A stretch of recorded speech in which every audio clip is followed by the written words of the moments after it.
Mic check. Mic check. 1, 2, 3. Mic check.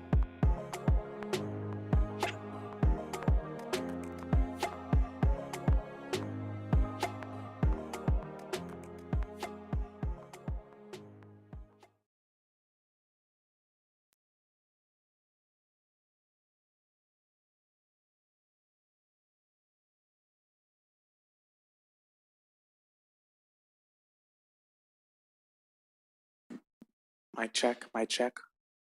Testing. 1, 2, 3. Mic check.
Board at 8, so we need to leave at about 6. Okay. Well, I'm just worried about something on the pass. That's why I'm saying I'd leave at 5, because we still have to park the car and walk to. 5:30. Okay. Yeah. 5:30. Yeah. Okay. Let me see, 5:30, Still have- 6:30, 7:30, yeah, We still have to park the car. yeah, Oh, yeah. and then go through, well, My wife's like that too. let's get the car from the border. Oh.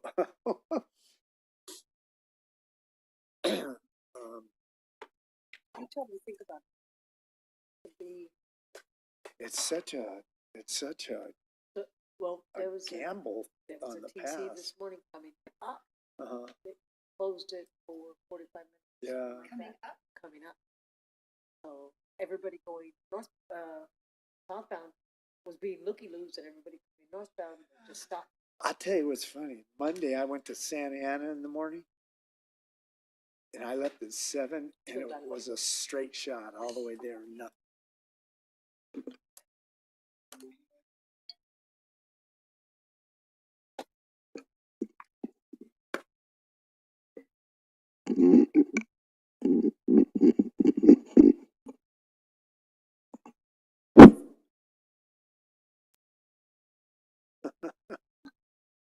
How's it going? Good.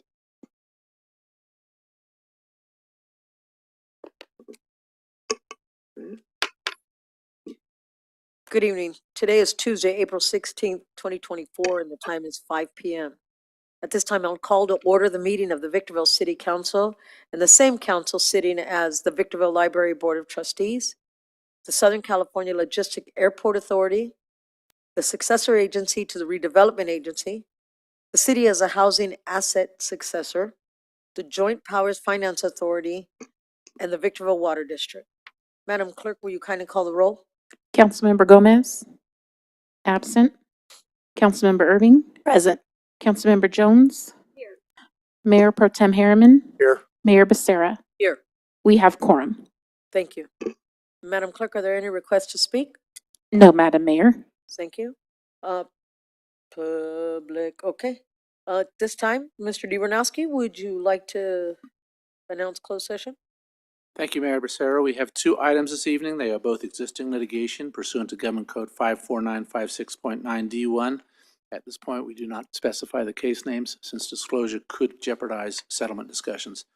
To the extent there's reportable action, we will report it at the conclusion of the closed session or at the commencement of the regular 6 o'clock session. Thank you very much. We are adjourned to closed session.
longest one that I've had was, but they don't think it's gonna be that bad. Now I get to use the gavel.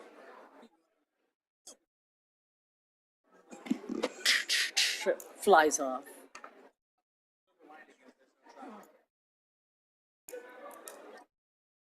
I live in Apple Valley. I would hate having to get up.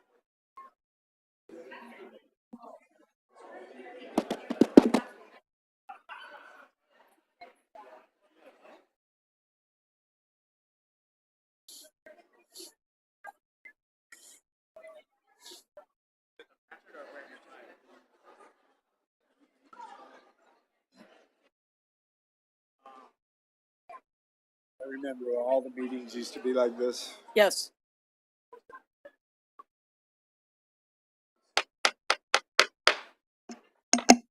Welcome, everybody. We got a packed house, so let's get this started. Good evening. Today is Tuesday, April 16th, 2024, and the time is 6 p.m. We are resuming the open session of our meeting, the following of which will come to order. The Victorville City Council and the same council sitting as the Victorville Library Board of Trustees, the Southern California Logistics Airport Authority, successor agency to the redevelopment agency, the city as a housing asset successor, Joint Powers Finance Authority, and the Victorville Water District. Madam Clerk, will you kindly take the roll? Councilmember Gomez is absent. Councilmember Irving, Present. Councilmember Jones, Here.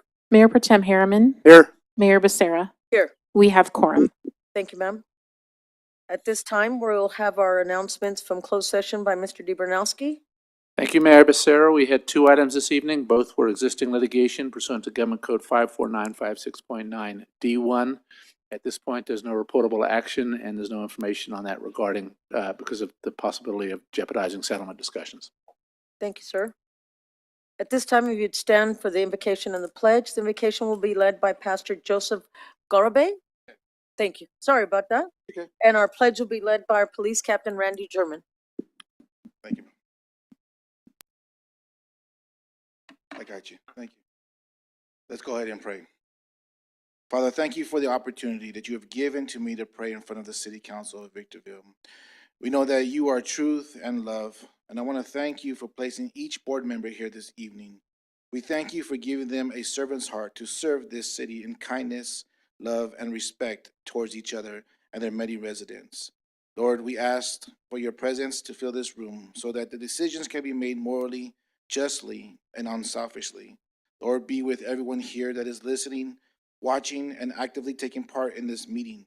Be with those here that will be addressing their concerns or thoughts regarding their city.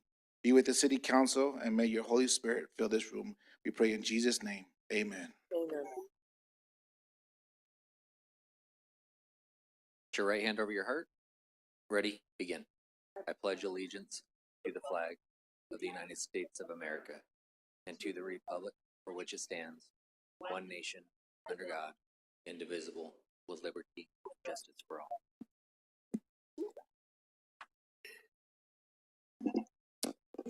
Thank you very much. At this time, we're going to move on to special presentation. We have a proclamation declaring April is Child Abuse Prevention Month. Mr. Anderson, can you meet me down front? And the rest of the time.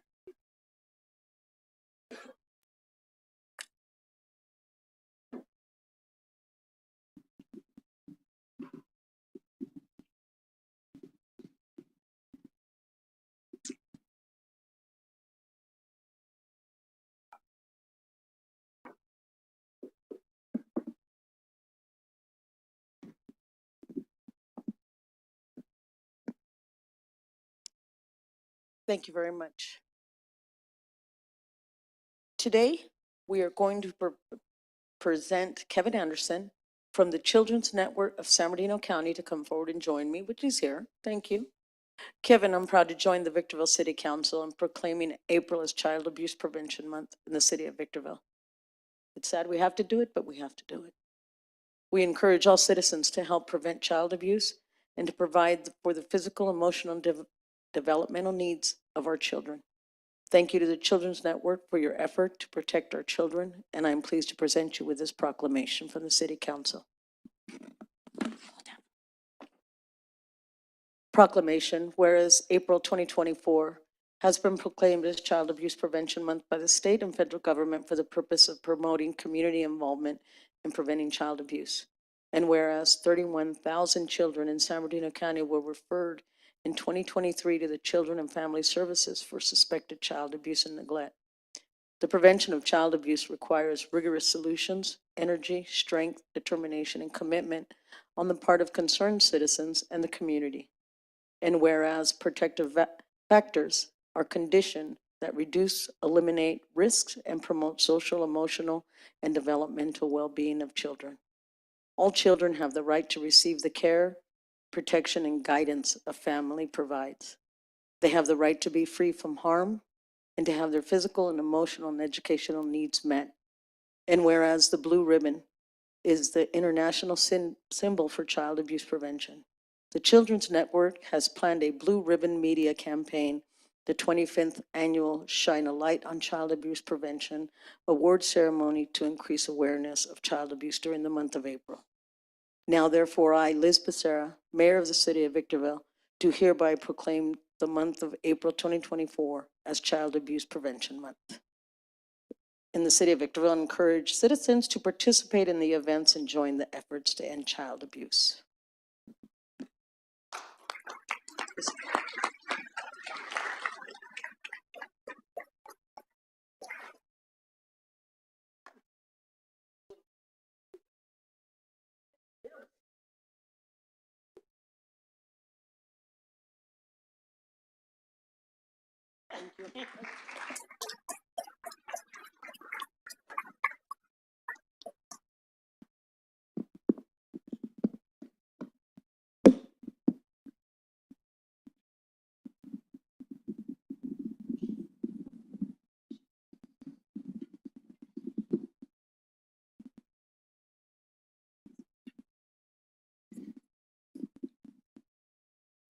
Next, we will have the introduction of new hires and promotions. Josie, and who else am I calling up? Thank you, Madam Mayor and members of the council. This is the second time that we're undertaking this presentation before you and before the public. And certainly I wanted to share with you some perspective, especially as we at this dais on an annual basis, and we just recently recently completed it, recognizing all of the accomplishments of the city. And we did so recently at the Chamber of Commerce with our State of the City. Of course, in January, we do an annual review of all that we have done. And, it seems like every year that goes by, we're more and more amazed at everything that we do in terms of providing services, infrastructure, and support to our community. And I have to say, while we celebrate all of our accomplishments, we don't accomplish any of that without the hard working, dedicated men and women that make up this organization. And that's the city staff, the city staff that I call my work family. And so we wanted to regularly bring them before you at milestones in their career, whether they're a new hire or going through promotional opportunity. And so that's what today is about. I would like to bring up our Human Resources Officer, Ms. Josie Trevino, and Heather Barber, who's our Assistant Director of Human Resources. And I'll have them administer basically the recognition to the employees. And then towards the end, we'd like to do a photo op with the City Council.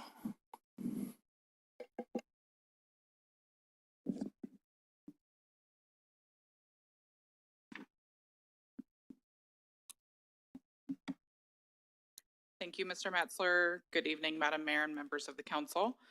I am here this evening to introduce the newest members of our city team. Additionally, I will be presenting and recognizing employees who were promoted during the months of January, February, and March. I will be calling each of them up to stand up here in front of the dais, and at the end of the presentation, we would like to invite you all down for a photo with them. So here we go. We're going to start with new hires. William Cleland, Vehicle Service Worker. Nope. Hesham Ayeda, Assistant Engineer 1.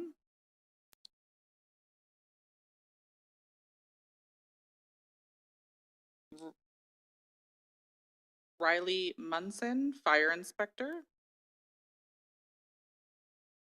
Jose Lopez, Airport Maintenance Worker. Jacob Scoggins, Technology Technician.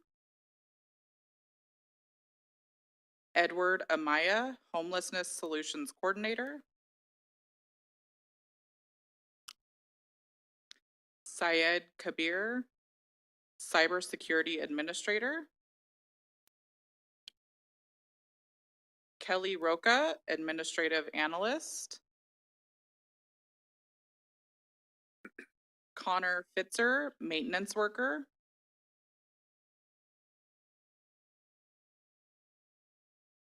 Zacharias Villalobos, Maintenance Worker. And our last new hire this evening, Jay Abreu, Code Enforcement Officer 1.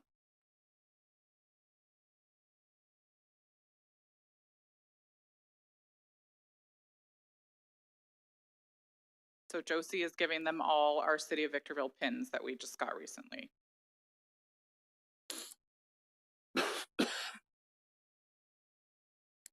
We're gonna have you guys all stay up here. We're gonna do promotions now. Nicolay Silvestri, Management Specialist. Harry Mayo, Senior Civil Engineer. Darcy Mahoney Henson, Administrative Analyst. Luis Turner, Senior Equipment Operator. John Lira, Maintenance Worker. Jake Richardson, Maintenance Worker. Vanya Vasquez, Secretary. Regina Becerra Acosta, Secretary. Karina Caminiti, Secretary. Juan Robinson, Assistant Director of Public Works. And our last one, we have Michelle Maldonado, Secretary.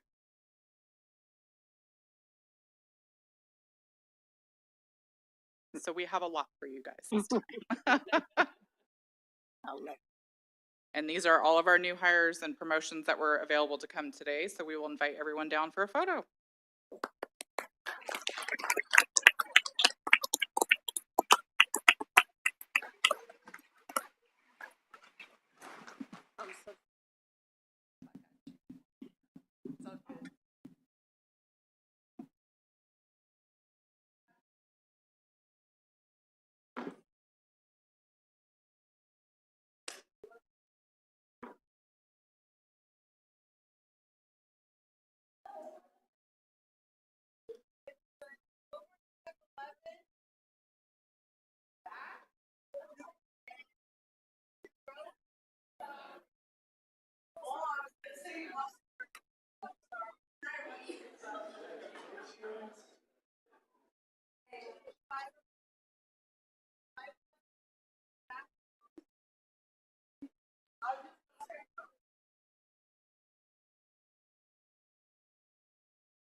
gonna leave now, you don't have to stick around. You don't want to stick around.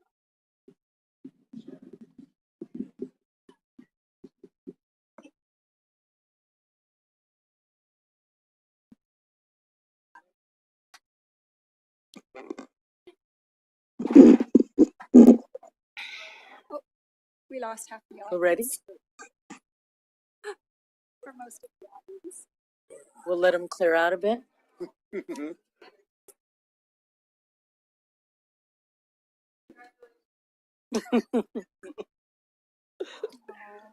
Those are my kids. Okay. Lastly, we will have a presentation by Victor Valley Wastewater Reclamation Authority, VVWRA, proposed rates and capital improvement program by Darren Paulson, General Manager. Darren, join us up front. There Make we me go. laugh. Come on. All right. Well, good evening, Madam Mayor and fellow City Council members. It's a great opportunity and a great privilege to be here this evening to come and speak before you with regards to providing you an update at what's going on at the Victor Valley Wastewater Reclamation Authority. And I think I want to start off with just some kind of new, more recent updates with regards to how well I believe the facilities are operating right now.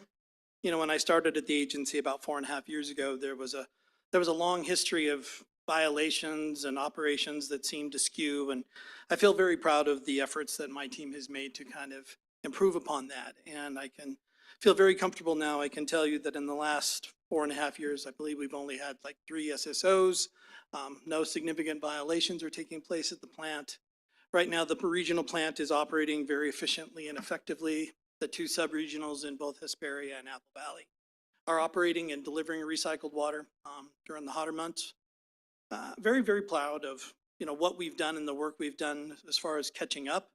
The other thing that we've done a good job of, I think, is done some work with regards to preparing for the future. And that's kind of the core of what I want to talk about this evening. And I want to share with you that in the last 2 years, we've done a very thorough engineering exercise to evaluate the capacity of our pipelines as well as the treatment plants. We've done a very thorough exercise in putting together a very comprehensive capital improvement program that I will show you tonight.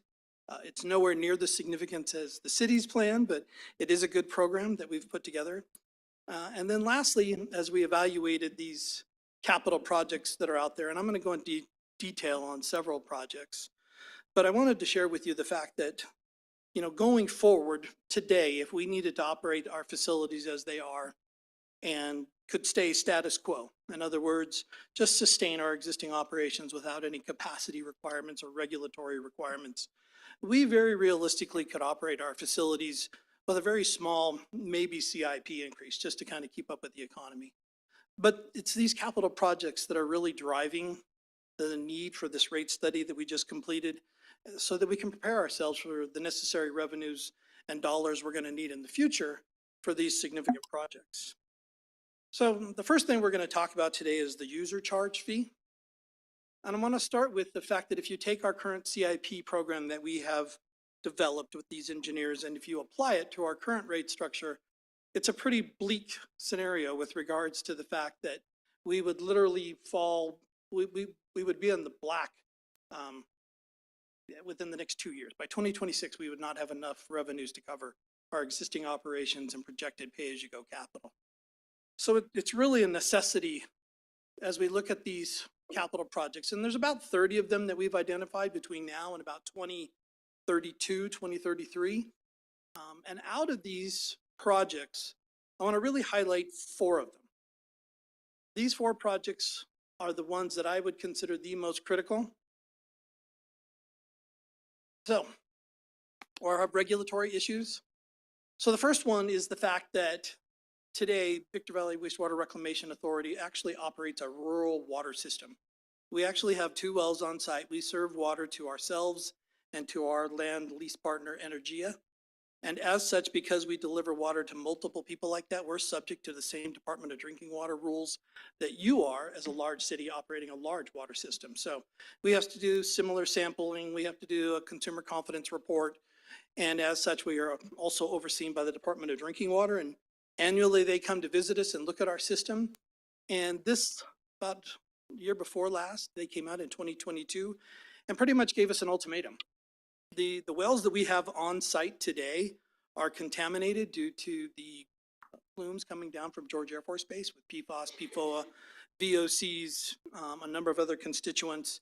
And as such, the wells are not drinkable. We can't drink the water on our property. And so we have to provide bottled water to both our staff and the staff at American Organics. The Department of Drinking Water pretty much gave us an ultimatum that if we're going to operate a system, we need to make the system potable. So we did a study on what it would take to actually treat the wells on our property to make it a potable water supply. And the numbers came back pretty staggering with regards to the fact it would cost us over $10 million to actually put a water treatment system on these two very small wells to make it actually drinkable. So seeing that as not a real physically responsible solution, we went and spoke to our good friends here at the City of Victorville Engineering Department and spoke to them about the nearest potable water line that exists up by the High Desert Power Plant. There's a very large water line up there. And we've spoken to them and are continuing to speak with them about ultimately probably connecting a line from that pipeline down to our plant. And we feel we can actually make that connection for around $3 million, about 25% of the total cost that it would take us to put a treatment plant in. So we see this project as a project that is high in our regulatory requirements as the DDW is pushing us pretty hard to get this done.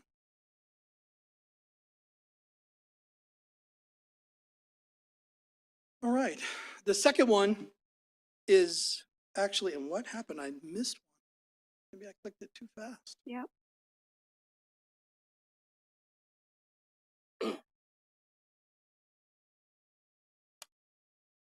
One more. Yeah. There you The largest project. So today, if we take a calculation of the wastewater flow currently flowing into the regional wastewater treatment plant, for the last 5 or 6 years, we've seen about a 2.5% increase in flow, very steady. We hit our dip with regards to the water conservation features in public homes, so that's not impacting us anymore. We're seeing a very steady state of increased flows due to growth here in the valley. If you evaluate that growth and project out into the future, by the year 2030, you can see those two lines converge. The blue line is the plant's projected flows in. The orange line represents the permitted capacity of the plant, the point at which the Department of Water Resources will come to us and pretty much say that we're not in compliance with regards to the amount of wastewater we're taking in and the amount we're treating. So that's a critical point in our future with regards to being able to continue to supply this region with wastewater treatment services. By 2030, we would need to have a new treatment plant built. And we really have two options when you consider that. The first option is to actually expand the water treatment capacity at the regional plant. That has two negative connotations in my mind. The first one is the fact that in order to gain capacity at the regional plant, we would have to upsize every interceptor in the entire system, as well as the regional plant's treatment plant facility. So the pipeline upgrades would cost us in the neighborhood of about 150 to 200 million, and a treatment plant upgrade would cost us about $250 million.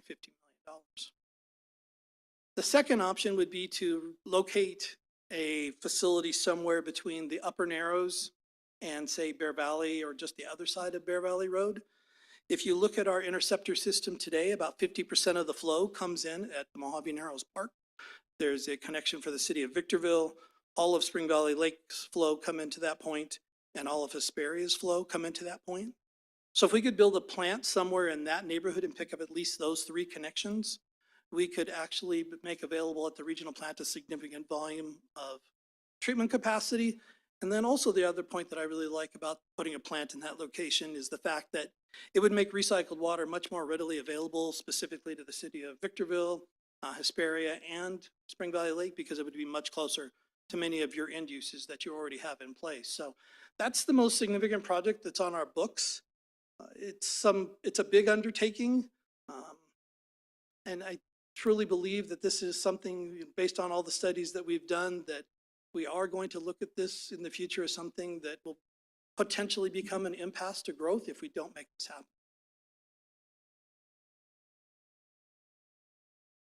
Lag just a little.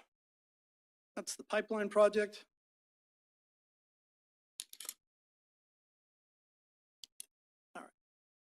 So within the regional treatment plant, there are a number of different systems. There are primary clarifiers, secondary clarifiers, DAFs, UV units, filtering systems. They're very small components that when you go to maintain them and operate them, we can do that on an annual basis. Very simply, we can say we're going to coat primary basins maybe 2 every year for the next 5 years. We can go into our UV channel and say we're going to do half this year and half next year.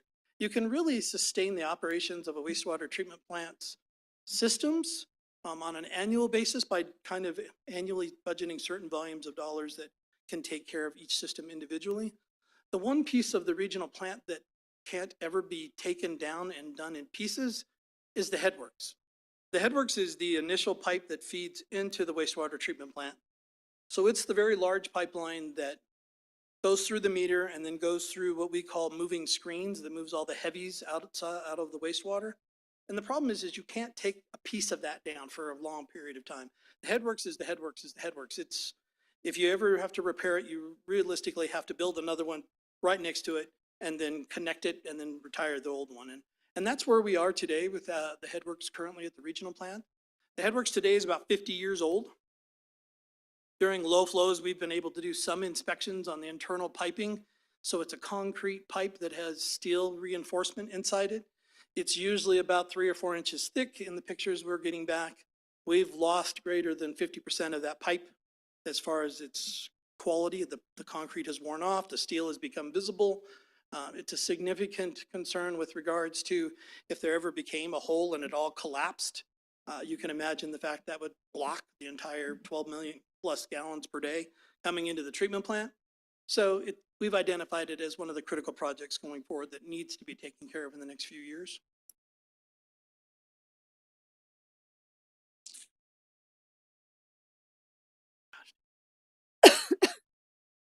The fourth critical project that we've identified is the fact that over the 50 years of this plant's operations, it had an original emergency generator installed to operate part of the plant. A number of years ago, a second generator was installed, and when we have a complete power failure at the plant, we have to find a way to sync the 2 generators together and to find a way to assure the fact that it doesn't slow down our operations. Today, the 2 generators on site do not produce enough electricity to actually cover the full operations of the plant.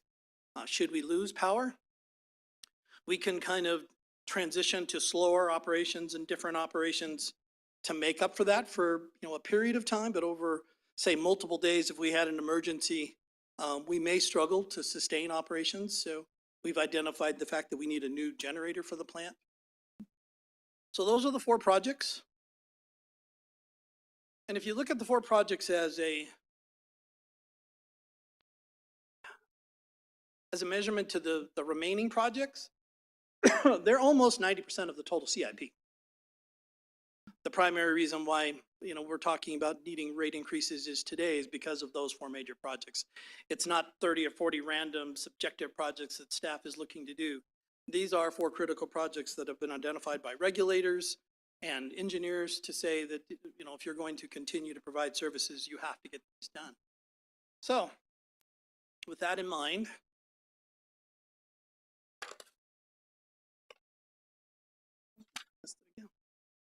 all right, so this is a chart kind of detailing what it would look like if we put in place the proposed new rates that we're asking our board to consider here next week. Those look sizable percentage increases, they are. And the main reason for that is ultimately when you think about it, we're going to either need to borrow or bond for over $300 million in the next 6 years. Just our debt payment will probably be in the neighborhood of $5 to $6 million. We need to ramp up to assure the fact that we can make those debt payments going forward. And we need to start funding those so that we can get those constructed before they become an impediment to your growth. So these are the values annually per year. Ultimately, that would be charged to the member agencies. This is a pass-through cost here at the City of Victorville. So your customers that do have a sewer service provided by VVWRA would be impacted, and the way they would be impacted is the city would go forth and put these new rates in place via the wording you already have within your ordinances with regards to this being a pass-through cost. So let's look a little bit about what that ultimately means to customers. These are numbers on projected flows and those numbers so that we could give our member agencies budgeted numbers for the future. Now again, starting to look at those costs. So this is what a single family residential home on average, and not every single family residential home for all our member agencies is equal, but this is about what a 4-person home would cost. So today it costs less than $1 a day for BVWRA to treat the wastewater to a single family residential home. Those will increase by an average of about $4, a little under $4 for the next 5 years. By the end of the 5 years, the total for the wastewater treatment process will be just under $50 a month for a single family residential home. That's a sizable increase. And, you know, I'm a sewer customer, it's going to impact me. But when I think about all the other utility costs that I incur, right, my water bill in Apple Valley that we're not going to talk about because that's hundreds and hundreds of dollars every summer. But my Edison bills, my gas bills, my any other bills that you have out there that are related to utilities, your trash bills, all of those are still significantly more than what we're proposing to ultimately move to. And I really want you to think about this, and I think I've shared this with you before, just exactly what the public's getting, right? When they ask us to take this hazardous waste and bring it to us and ask us to treat it, right? Because we take that hazardous waste material and turn it into recycled water that can be used to supplement groundwater. We turn it into biogas that we're now selling back on the grid, kind of lessening greenhouse gas emissions, and we're taking our biosolids and turning it into fertilizer. So in my mind, it's still a very significant benefit that we're getting for that cost, and I feel very good about the efforts that were put into deciding on these projects and funding these projects. My staff and all the firms that we've been working with for the last 2 or 3 years have done a lot of work to get us to where we are today. So on top of user fees, right, there are connection fees. These are your developer impact fees. The connection fee at BVWRA in the last 24 years has only been increased twice. And it's really a reflection on the fact that we're not sitting with significant dollars above our reserve limits on our, that we should be keeping. We're not sitting on millions and millions of dollars. We're literally sitting on $3 million, maybe $5 million in our reserves towards connection fees, which should be used for capacity related projects. So this is something we need to think about going forward, that we make sure that development and new homeowners pay their fair share of the capacity that's going to be needed to take care of their growth. So, did it skip again?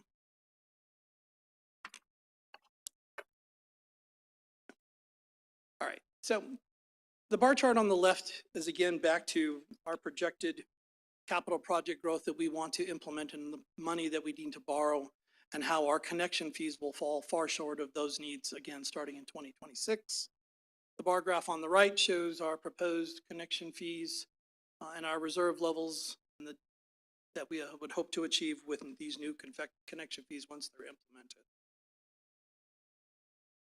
So here's a good example of connection fee comparisons kind of across kind of the Southern California area.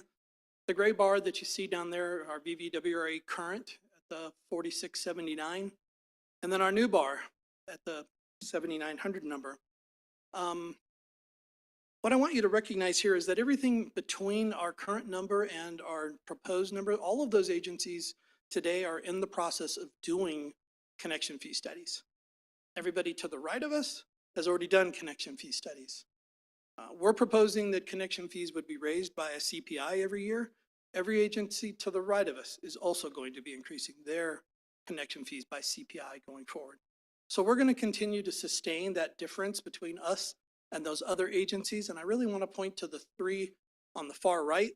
So that's Inland Empire Utilities Agency. That's just down the hill. That's basically Rialto to Pomona, between the 91 freeway all the way up to the mountains. East Valley and Western Municipal are both in the East San Bernardino County area, out in the more like Menifee and Paris area. All three of these agencies are seeing significant growth, hence why you're seeing their connection fee numbers where they are. I want to really mention the fact that I think even by raising our connection fees, I think development will still look at us very favorably. If you look at the land costs, all those member agencies to the right of us, their land costs are still significantly greater than ours. So when you talk about an overall cost to build, our land cost would be cheaper, our development fees would be cheaper. We're still a good option going forward. But these are the kinds of numbers that we need to see if we're going to sustain this.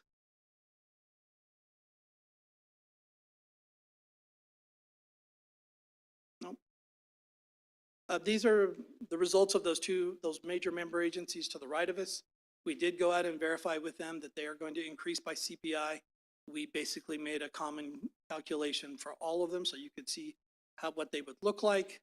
And as I stated, it does appear that our connection fee compared to the other significant wastewater wholesale providers in Southern California will remain, still considerably less than theirs.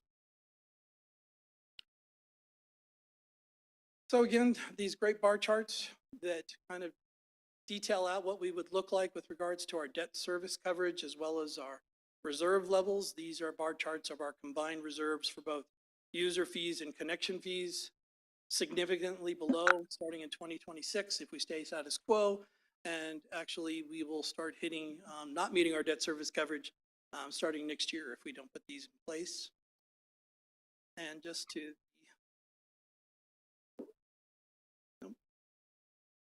and if we implement.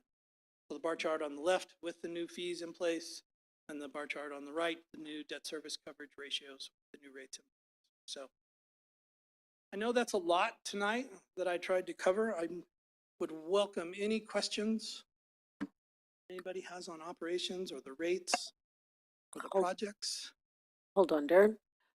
Mr. Metzler, can all the questions be put to you and then you can see, or go ahead and go to him? Okay. Councilmember Irvin, do you have anything? I only have two questions because I didn't hear you mention it. What's the timeline for completion of the critical projects? Did you mention that? So the pipeline we would hope to accomplish within the next 2 to 3 years. Your staff has been very helpful in helping us move that forward. The headworks is going to be probably by the more closer to the end of that, more like 2028, 2029. The generator is probably about that same timeline.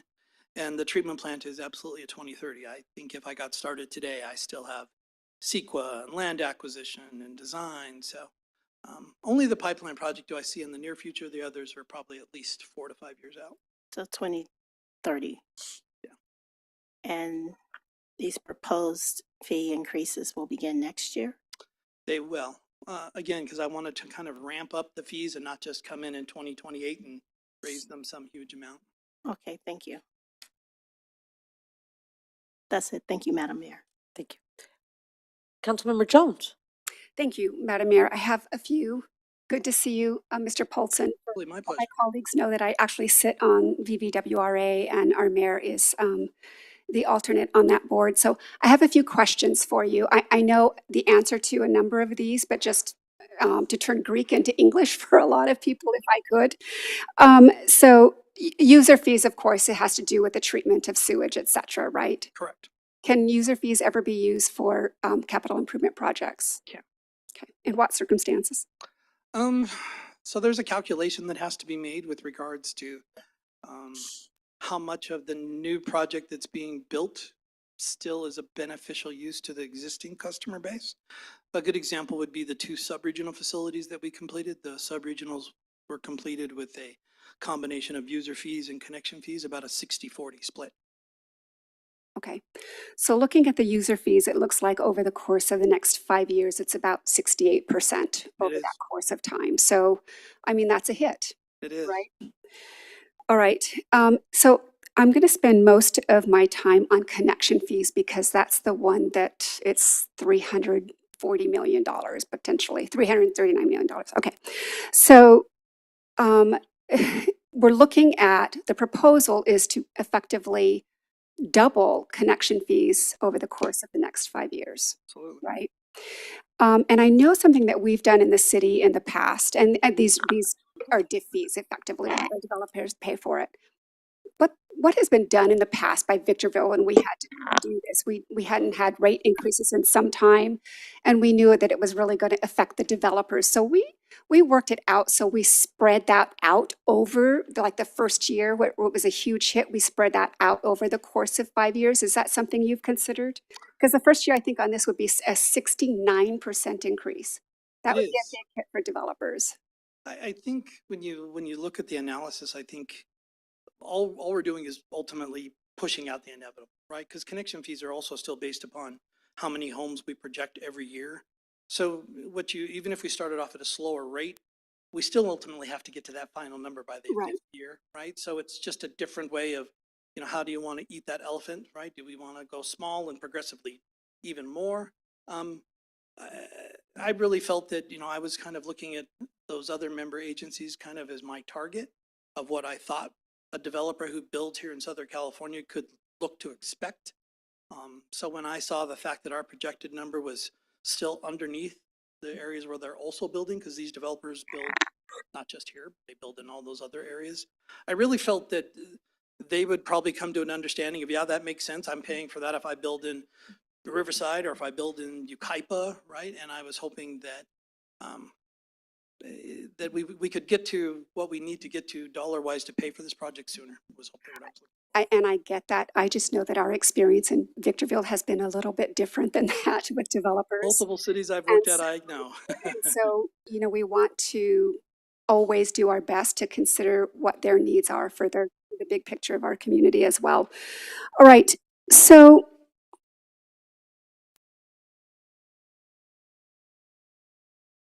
in one of let me just look at which, I don't remember what page it was of the slide, but there was a picture where it talked about us being at capacity to a certain point. The two lines were meeting, and I think it was 2029. We were right. Did that include the 3 million MGD that Hesperia could potentially divert inflows? Madam Mayor, that's a subject that I'm not the mayor this time. sorry, Liz. Today, I don't have anything specifically in writing from the city of Hesperia. We're actually working on that today. We have meetings with them this week and next week to talk. Because about this. that would be, I mean, in my mind, and I'm sure with my colleague, that figures a lot into a calculation where you want to expand by 10 MGD and Hesperia could potentially divert 3 million, then we're talking about, do we need to increase our capacity that much? Do we need to go into a $275 million project? No, you're right. A year ago, I wasn't prepared to build this plant. A year ago, the city of Hesperia had given us specific directions on they were going to build their own plant, that 100% of their flow was going to be treated at their plant. It would have actually pushed off the need to build this plant by at least 5 to 6 years, maybe even 10. The burden of building that plant fell back onto my lap a couple of months ago. It's been in public forum at the City of Hesperia City Council, but they had an RFP out for a design build to build that wastewater treatment plant. The current city manager pulled those bids. Basically said, we're not going to accept those bids. They rejected it. And then gave us verbal notice that they are not going to build their treatment plant. So that means they're not going, I mean, based on what you're saying, it sounds like they will not be diverting. Not diverting. I've already met with their Silverwood developer a number of times, looking at alternatives on how we're going to take some of that flow now. They're going to not build that plant and they're going to rescind their notice to leave the JPA. And that letter is, like I said, in the process of in the work. Okay, so that's good to know. I didn't realize that. All right, and then the next question I have is, in terms of analysis, I know that you talked about a new interceptor, right? Mhm. Have you? And I know that you mentioned, I think it was 150 to 200 million. Your time is up. Upsize. Madam Mayor, may I just finish a couple questions? Thank you. Go ahead and finish your question. I appreciate it. analysis to, in creating an entirely new interceptor system versus just upsizing our interceptor system, right? So, I mean, how does that, So, what analysis has been? so again, before the city of Hesperia claim, right, we'd already considered the fact of doing a pipeline interceptor and a treatment capacity study. So they broke down our interceptor system into 4 or 5 different segments. So let's eliminate 2 segments. The North Apple Valley line only has one customer. It's the Juvenile Detention Center. And it runs from all the way out there, basically from Del Evans, all the way back down right behind CMEX. There's no capacity issues there. There's a line that runs through the town of Apple Valley, a significant interceptor. That one doesn't have any capacity issues that we found with between now and 2050. The next 3 segments are broken down into, there is a section of pipe that we call the above the Upper Narrows emergency. So there's a section of pipe that VVWRA replaced 2010, 2011, right when the emergency took place. So there was a significant upsize in the pipe from like a 24-inch pipe to a 48-inch pipe that was installed from basically the very end of where Camper Campbell Ranch starts, through the mountain pass, and then down to almost where the wellness center is. So that piece of pipe is done. Everything to the south of that, we call the Hesperia interceptor, because Hesperia is the primary person who puts pipe in that. That pipeline is our worst capacity pipe. It absolutely would need to be done between now and 2035, even if we didn't need treatment capacity. That pipe has been broken down into about a $30 million project. If you go from the Upper Narrows emergency past the wellness center, all the way through the backside of CMEX, that section of pipe is called our midsection. And that section, we would need to build a parallel pipe to the existing pipe. And that section of pipe would be about 40 million just because of issues with the freeway and the river, being so close to the river. The last section of pipe is the most critical section of pipe. So there's a section from the Upper Narrows, where Victorville has that nice park right along the old bridge, the Oran Bridge. If you go down into the river, physically into the river in that area, our pipeline exists above ground. It's literally in the river, similar to what the Upper Narrows pipeline was. And that pipeline is mounted to pillars that are mounted down to bedrock and come up above ground, and the pipe literally rides above ground through the Upper Narrows, through the Lower Narrows. The issue with that one is that just as the same as the Upper Narrows, a significant quake, ultimately just, act of God could drop a rock across that pipeline. And if that broke, we would have the same problem we had in the Upper Narrows emergency. Literally 12 million gallons a day would start flowing down the Mojave River. So in that particular case, we have to do exactly the same thing we did for the Upper Narrows. We'd have to go back and build a significant lift station, build significant pipelines around the Lower Narrows. And that project is the one that's pushing about 60 or 70 million. So those 3 sections of pipe had absolutely been evaluated. And we know what the scope of the work would be and estimations based on the study that was completed. So on that, it would be nice to see that analysis in written form so that everyone can. It's in the study. Okay. So, That available? okay, thank you. Madam Mayor, I have 2 other quick questions that have super easy answers, quick answers. May I? Go ahead. Thank you. We have 2 subregionals, Hesperia and Apple Valley. Has that helped us? The 2 subregionals really, when they were built, what they did do was give us some relief on some of the interceptor pipelines. So in Apple Valley, the line that I said doesn't have an issue that runs through downtown. Main reason is because the subregional exists. Okay. The Santa Fe line, there are 2 lines in Hesperia, an I Avenue and a Santa Fe. One of those interceptor lines is actually doesn't need an improvement because of the Hesperia subregional. So it didn't help so much with treatment capacity. It did a little, but the greater impact was on the interceptor pipeline capacities. If this goes forward in some form or fashion, we always have to look at debt service ratio, right? That's right. My expectation would be, and I would hope that the board on VVWRA would agree, is that those connection fees go into a separate and distinct fund. Yes. So that there's absolute transparency that those monies are for a particular capital improvement project. Would you be on board with that? They already do. If you look at our budget today, there's a complete separation between user fees and connection fees and All right. reserves. Thank you, Mr. Paulson. Madam Mayor, thank you for your patience with me. Thank you. Councilman Mayor Pro Tem Harriman? How you doing, Mr. Polson? Hey, Bob, how are you? I'm good. You say the head works, obviously, a lot of people might not know, but rock, concrete does disappear with erosion. You guys have been down there with a camera and you say there is exposed rebar? Yes, there is. How long do you think that's gonna last? I mean, I believe you're talking 3 or 4 years. That seems kind of, You know, in my book, I think it could probably go as long as 10. really? It's lasted 50. And, you know, if we've only lost, you know, not even 50% of the degradation of the pipe, Uh-huh. you know, does that mean it's going to last 100 years? I wouldn't want to risk it. Well, yeah, that's, was my next And- question. Uh, And the other thing that we've done to kind of mitigate that, knowing now that the steel is exposed, the reason that the steel and the concrete break down is because of hydrogen sulfide, it's H2S. So we introduce chemicals now to knock down that H2S to make it less corrosive inside there. So we're doing our very best now to assure the fact that that degradation and that, you know, as it goes forward is not as much or as fast as it was going in the past. Okay. And then I'm just curious, do you have a reason why Hesperia rejected the bids? My own personal feeling? I would love your personal opinion. I think it was a reality of the fact that treating wastewater is hard. Yeah. Right? I mean, my career in water and wastewater, I've operated 50 million gallons a day water treatment plants that were a piece of cake compared to 12 million gallons in wastewater treatment. I think it was the duplication of services, right? I mean, literally, they'd have to have a CPO, I have to have a CPO.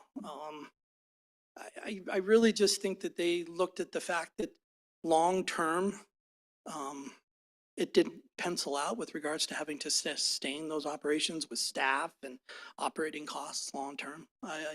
They were looking for the benefit of the recycled water, and when I had approached them about the fact that, look, the long-term plan for VVWRA, whether they moved on or not, that spot that I want to build in somewhere in that area still makes good sense. Simply again, because it's a nice central location to start delivering recycled water. And I said, I can run a pipe to you just as easy as I can run it to anybody else. I think it was the reality of the services and what they were looking for with regards to the recycled water still can be achieved if we build it or we want to build it. Is that plant on Mojave, is that part of your system?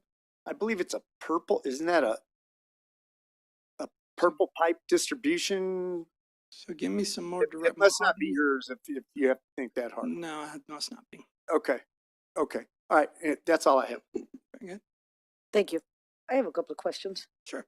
When was the last time we got fees from the city of Hesperia, connection fees? We have gotten partial connection fees from them since I've been there over the last 4.5 years. What about the agreement that they said they get to keep? Yeah. Laugh, but you want to raise. You know, Wait a minute. Hold on. You want to raise the city of Victorville's residents' fees up 68%. And you want to raise their connection fees 98% over the last 5 years when other cities have not paid their connection fees. Where's that money?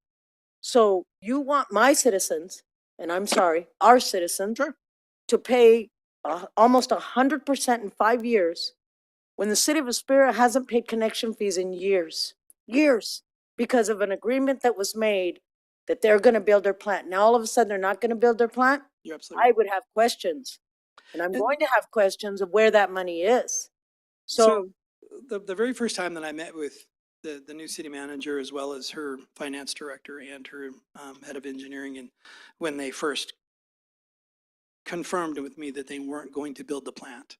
The second thing and the third thing that they said was, we're going to provide you a letter that says we're going to rescind our request to leave the JPA. We're going to send you a letter saying we're not going to build it, and we are absolutely prepared to pay you back the connection fees that we owe you. in one shot. In one shot. Now, it's going to have to be negotiated. Some of those monies have been spent. Right?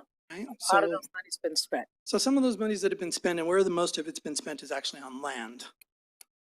And the land that they purchased and that they added to was the property that exists behind High Grade Cement, very large piece of property. And Silverwood and Hesperia, 15,000 homes. I know they're not all built now. I know they're looking at different. But how many of those homes have already should have paid connection fees that we haven't seen? Because they were going to build a plant out there. And So now we have 3 million gallons that are gonna be coming from the city of Spirit, because not everybody's on sewer in the city of Spirit, correct? 20%. 20%, that's not a lot. So they have not collected any connection fees. They haven't built any homes out there at Silverwood yet. They've built the major infrastructure and they have designed. They still have in mind the idea that they may build a package plant on the property. That's the developer saying that. That's a lot of what ifs on a building, and I'm looking for my builder. Completely in first- agreement with you, Madam for- Mayor. My citizens aren't gonna take the brunt of this, that I can tell you. No, they won't, right? And so why won't they? Because the city of Hesperia, really do believe in good faith on the new leadership that's there with regards to being very upfront and honest and having a much greater desire to be part of a bigger regional picture and a much greater support. I do know that I think, this is my finance supervisor, Shiwei Wang. He had a meeting with them. I thought I heard them talk about potentially giving us as much as $4 million here in before the end of the fiscal year, next fiscal year. So that's a lot for the city of Hesperia. That's a couple years worth, easy. So they're coming around. I don't want to talk negatively about past leadership, and I want to talk positively about going forward. It seems to me that this new staff is much more on board with being a part of a greater vision and bigger part. They understand they're going to have to make good on what they did take from us with regards to these connection fees. One option may be, and we're going to evaluate it, the land that they had desired to build the treatment plant may be the place that we build our treatment plant. And that would be a good way to think about how we could recoup some of those costs. It's already in a very industrial area. The pipes are there. It would be a difference of building a gravity main expansion from there down to a future plant, or a force main coming back from the city of Victorville and the counties. So either way, I think we're going to evaluate all of those options. I would ask our city manager to keep an eye so our citizens aren't taking the brunt of this. Yeah, Keith keeps me to the feet to the fire on that one pretty well. I got a lighter if you need one. No further questions. Thank you. Anybody else? You have a couple of minutes left. So the property you're referring to is behind High Grade Materials? Correct. Isn't that property owned by them? It is. By High Grade? No. It's city. City of Hesperia Water Department. Okay, all right. All right, okay, so you're looking at a little bit of trade there for some revenue that's never come. Correct. Okay, all right, thank you. Thank you very much for your presentation. Can I have 3 more seconds of your time? I would like to remind everybody that VVWA is having an Earth Day event on Saturday this week from 10 to 2. Free lunch will be provided, either tacos or pizza to all comers. We're going to have a lot of booths out there. The city will have a booth out there. Burtec will be out there. A number of the other waste haulers and cities will be out there. Please come out and attend. We'd love to have you out there. Thank you very much. Thank you. Madam Clerk, will you present the agenda and any revisions there too?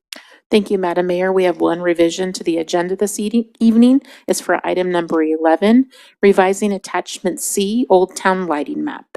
That concludes the revisions to the agenda. Thank you very much. At this time, I'm asking my fellow council members, do we have any conflict of interest? No, ma'am. None? Okay. Madam Clerk, are there any requests to speak? Yes, Madam Mayor, we have 13 speaker cards this evening. Okay, at this time, I'm gonna ask if we can move those to 2 minutes each so we could at least get out of here by 10. Yes, Madam Mayor. Welcome to tonight's meeting of the Victorville City Council. Your City Council is interested in your ideas and opinions, and furthermore endeavors to incorporate them into its deliberations. At the same time, the Council must be able to carry out its business in an organized and efficient manner, free from material disruption. Therefore, this meeting will be administered in accordance with the Council's established policies and procedures in Government Code Sections 54957.9 and 54957.95. Individuals may speak on agenda items or on issues not posted on the agenda during the public comments section, provided those issues are within the subject matter jurisdiction of the City Council. Individual speakers may address the council once per public comment period and once per each public hearing item for up to 3 minutes. Additional time may be allotted for appeal hearings in accordance with the city's adopted policy and procedure manual. Those who desire to comment on a public hearing item may wish to reserve their remarks until a particular public hearing has been opened. All testimony is to be directed solely to the council. Although open meeting laws do not permit council members to engage in dialogue with any speakers during the public comment periods, please know your comments and questions may be taken into consideration by council members when discussing a particular agenda item. The presiding officer may briefly respond or have staff respond to statements or questions, or may request that the staff report back to the council at a subsequent meeting.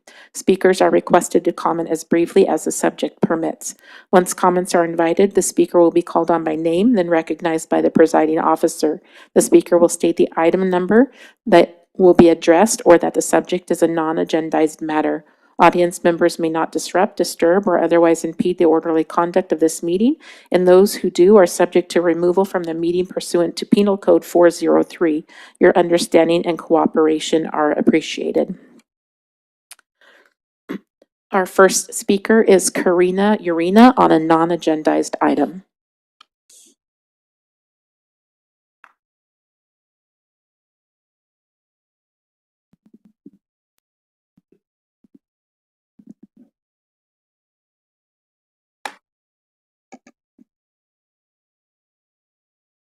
Good evening, esteemed Madam Mayor, members of the City Council, community leaders, and fellow advocates.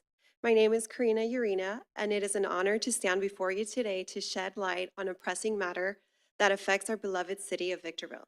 As representatives of our community, your dedication and commitment to serving the needs of our residents are truly commendable. Today, we stand before you as passionate social worker students from Cal State San Bernardino who have embarked on a community advocacy project focusing on addressing homelessness in the city of Victorville. We have dedicated our time and efforts to understanding the challenges faced by our fellow residents. We want to share with you our findings, our vision for change, and how we can work together to make a lasting impact on the issue of homelessness. We believe that by working hand in hand with you, our esteemed City Council members, we create a meaningful change and advocate for those in need. Together, let's make a difference and ensure a brighter future for Victorville. Thank you. Thank you. Our next speaker is Sarah Urias on a non-agendized item.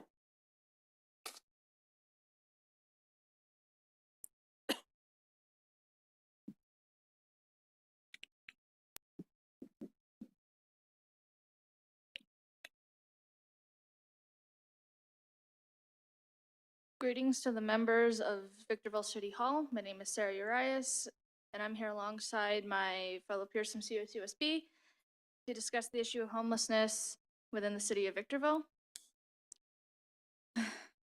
According to the city's website in 2023, 3/4 of the homelessness population can be found in a variety of cities in San Bernardino County, with Victorville being one of them. Unfortunately, the city has the second largest homelessness population, consisting of 607 adults, some including children. Although I'm well aware of you guys knowing the amount of adults and children living in your city streets, where they're going to bed hungry, freezing, and with no guarantee of survival.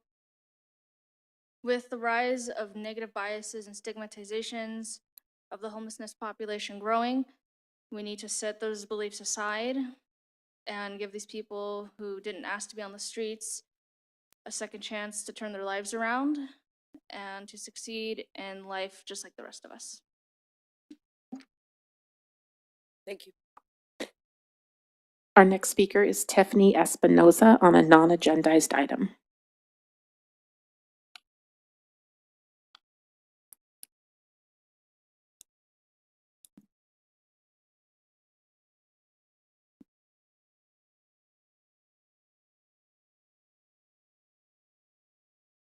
Hello, Madam Mayor and City Council members. My name is Tiffany Espinoza, and I am part of the Cal State San Bernardino as social workers, and I am delighted to share some insight from the surveys we conducted along our fellow High Desert neighbors.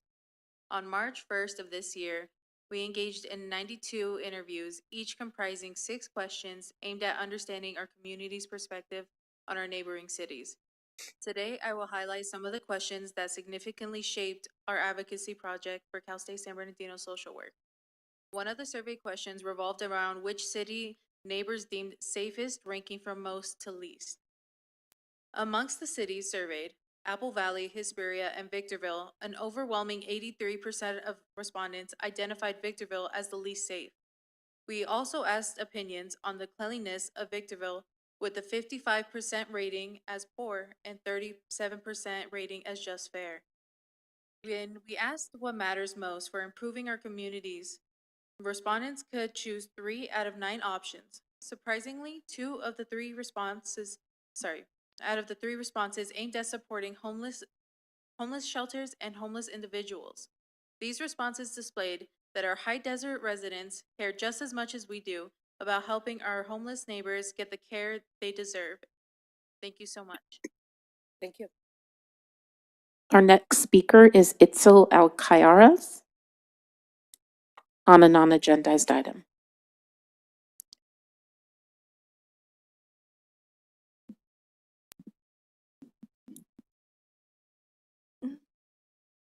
Hello, Madam Mayor and City Council members of Victorville. My name is Itzel Alcaraz, and I'm here to highlight the difficulties of accumulating resources to help our unhoused neighbors. As Cal State San Bernardino students, we have shed light to a vulnerable population to several companies, organizations, and individuals. We have listed certain essential needs they may need, such as chapstick, lip balm, toothbrushes, toothpaste, deodorant, SPF, lotion, socks, and non-perishable snack food. In efforts of gathering adequate supplies, we have reached out to a total of 25 companies, individuals, organizations, and only heard back from less than half, and who have offered assistance. We, as aspiring social workers, are passionate to help our vulnerable neighbors. This is a small town with great resources that can be offered to aid our unhoused. Hopefully, after these presentations from my peers, we as a community can all come together to donate. If it cannot be monetary, it can be with necessary supplies. The change starts with us. Thank you. Thank you. Our next speaker is Sade de la Esprilla on a non-agendized item.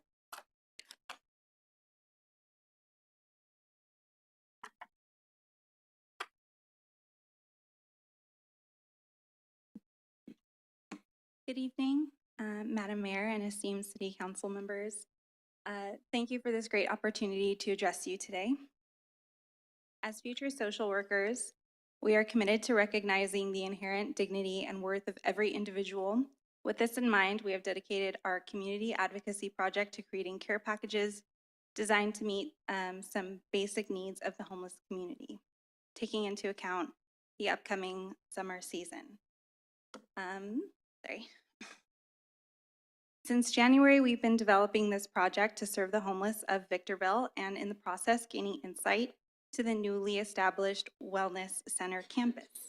This innovative center sets a new standard for San Bernardino County, putting into action comprehensive care that can only empower individuals, that not only empowers individuals facing adversity, but also empowers the city of Victorville. That being said, we are grateful to have been welcomed to distribute these care packages at the new Wellness Center. We've all felt the price surges in housing, food, and goods. These surges have been particularly severe to those experiencing homelessness, to whom everyday hygiene products and non-perishable foods are frequently inaccessible. Some of us may take for granted these everyday products, such as those that protect our skin from the sun and care for our teeth. These items can easily seem like luxuries to those experiencing homelessness. However, these products are quite often preventative health care. Both physically and mentally, having access to these basic products is essential to our overall well-being. We've been actively expanding our outreach and asking for support. This includes starting a GoFundMe campaign, reaching out to several organizations and community members, and creating a website that outlines our project goals. While we've currently reached 13% of our goal, we're optimistic about Your achieving. time is up. Thank you. Thank you. Our next speaker is Jasmine Landis on a non-agendized item.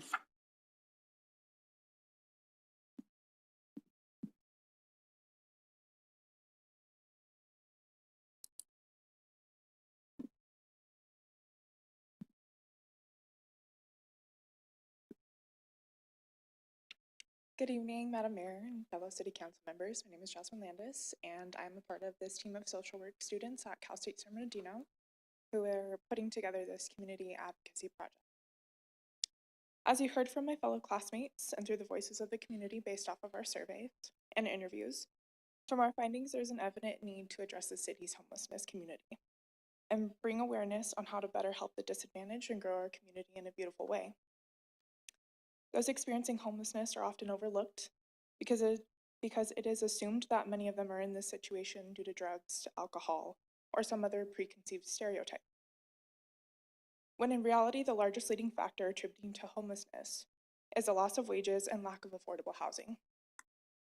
Many Californians have experienced in the last few years this issue due to the COVID pandemic and continuous rise of housing costs and inflation everywhere. My classmates and I are but a small group of social work students hoping to make a difference in our community by putting together this project.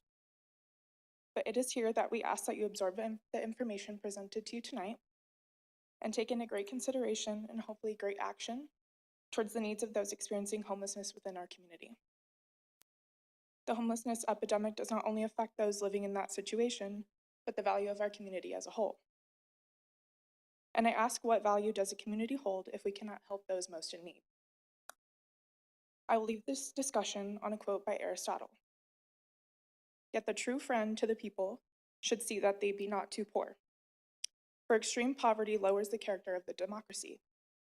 Measures therefore should be taken, which will give them lasting prosperity, and this is equally the interest of all classes.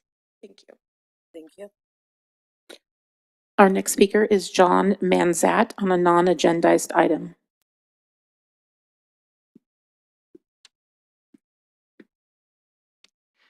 Good evening, Madam Mayor and city officials. My grievance is with the City Code Enforcement Department that is beginning to crack down on homeowners regarding their front lawn landscaping. The first initial notice that was handed out was fine, informing us to take care of the weeds, remove the trash, and we've done that. The only thing that we had on our property that was a violation was weeds, as I'm sure everybody has from time to time. We pulled them up, and the properties, our properties, are clean of weeds, yet it did not pass inspection. And the reason it did not pass inspection is because we were told that bare dirt, which actually it's not dirt, it's sand, if we want to be technical, but bare dirt, for the sake of the conversation, is forbidden, is prohibited. It must be covered under the city's rules. Now, that puts a financial burden on certain individuals. I have taken several bids, requests as to how much it would cost. It's in the thousands. It's in the thousands. Now, I do understand. I'm a reasonable individual. I trust that I am. I've cleaned up my property. I've owned my property since 2008. My sister since 2005. We understand. You don't have to tell us to clean our properties from the weeds. We do it ourselves on a regular basis. But when the city code enforcement officer says you must cover the bare dirt, even though there's 4 palm trees, well trimmed, 4 plants, well trimmed, some other beautiful Your time is up. plants are well trimmed. When they say to us that bare dirt Sir, must be covered, your time is up. Okay. Thank you.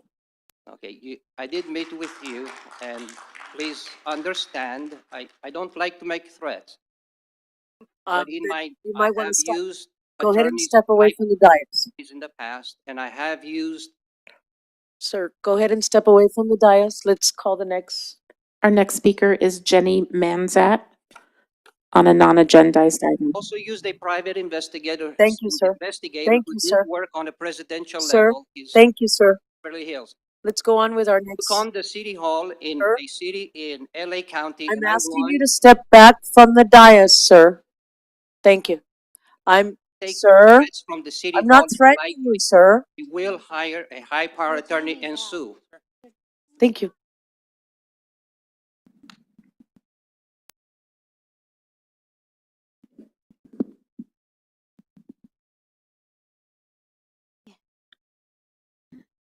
Good evening, Madam Mayor, City Council members, and elected officials. My name is Mirela Jenny Manzat. I am a resident here in the city of Victorville since the year of 2005. The Code Enforcement Program and the Community Enhancement Program is the topic that I bring before you. I am a reasonable person. I do agree that our neighborhoods should be well-kept and attractive for anyone to want to live here and to feel safe.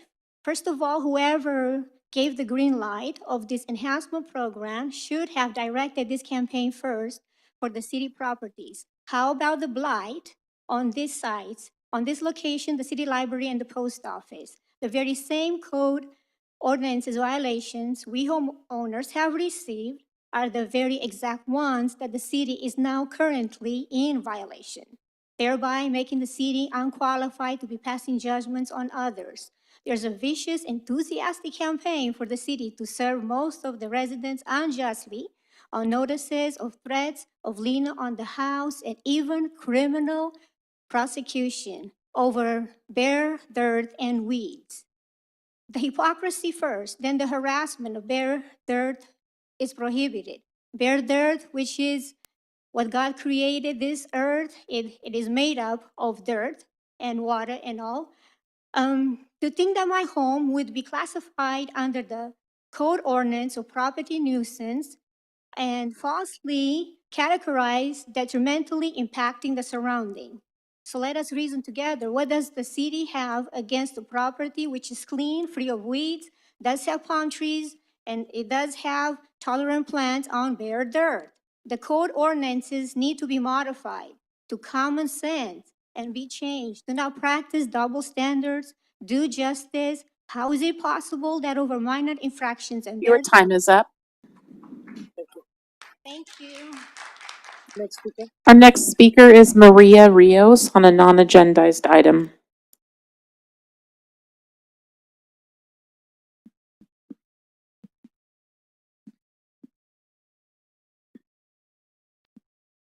Good evening, everybody, Madam Mayor and City of Councils. My name is Maria Rios. I am here representing my daughter Elizabeth Botera, with who I live, my husband and my son. So I want to talk about the force enforcement coming by and giving a first note with less information of what can you do on your lawn and what cannot you do.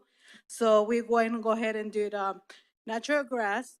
So they come back in 30 days, they said, oh, sorry, you can't do natural grass. And when you already invest in that, so now we receive letters saying that we have a lien on our property. Since we just moved on October 2023, we did not have knowledge of, couldn't have a natural grass. And I think it's a little bit unrespectful for them just to come and leave you the note. They don't want to see bare dirt. So we try to do our best since we just moved up here and we put natural grass. So now we try to fix it and make it all nice, since before there was grass in the community where we live at. So now they're saying we have to take it off, which I think is not fair, since we just moved up here and we didn't know that. So I think for now, I think it should be fair for the people that just moving up here to have a little bit more information of what you guys want us to do. But since we didn't have the budget, because everything you guys are requiring, the budget is too much. And the property houses is too much, so we rather fix inside and fix a little bit by little, which is, I think it's unfair to just come by and leave a note which doesn't have a lot of information, which the second note, it does have information of saying, you guys cannot do grass. So I would like to see if we're able to keep our grass, because it's only 16 by 20 square feet. So, if anything, just wanted to make a point where, we're trying to make our front yards look nice, but we would like to have natural grass too, not just dirt. Your time is up. Thank you. Thank you. And ask for to keep the clapping down. Thank you. Our next speaker is Florence Calderon on a non-agendized item.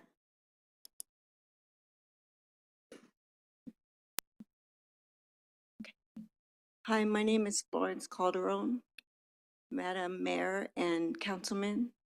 I just want to say I did what you guys asked of us. I had to take a big loan, which we couldn't afford. I'm a breast cancer survivor, and I was retired, but I had to go back to work, at least part-time, to help pay for these loans that I'm taking out. And I just want to say that I done what you said, and my house is immaculate, inside and out, but I just don't think it's fair for you guys to expect us to do this in only 30 days.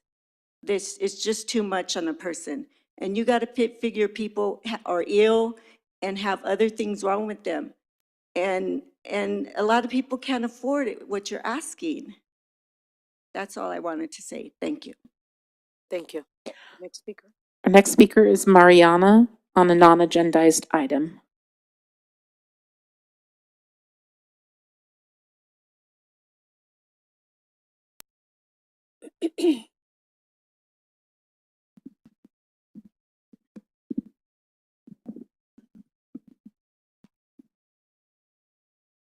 Good afternoon, Council, Madam Mayor. I've been watching other city council meetings and seeing the different approaches that community members take to appeal to the humanity of sitting council members in order to get a ceasefire resolution on the agenda and to actually pass it. 6 months into a genocide, and it truly disgusts me that we are still trying to convince people that Palestinians are deserving of life.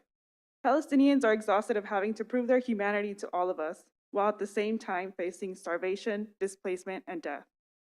The death toll of Palestinian people is over 35,000, most of who are children. As we speak, people are dying in the most horrendous ways imaginable. We all have family and loved ones who we cannot bear imagine being hurt. Well, the people of Gaza don't have to imagine this because it's happening to them right now as I'm speaking. All over occupied Palestine, actually. Earlier, you made a speech stating that you care about the safety and protection of children. Therefore, I'd hope that you also care about the children who are being murdered in Gaza. We have reached month 6 of this genocide, and I would hope that by now you are all aware that as humans, we need to stand against the US-backed genocide with everything that we have, especially you all as city council members. You are here to represent us, so listen to what we want. I want the city council to prove that they are against genocide, specifically the genocide of the Palestinian people, and to place a vote for a ceasefire resolution on the agenda. I also ask that you divest any funds from going to Israel now and in the future, and urge Representative J.O. Bernolti to listen to his constituents and make a statement demanding a ceasefire as well. Thank you. Thank you. Our next speaker is Aaliyah Batista on a non-agendized item.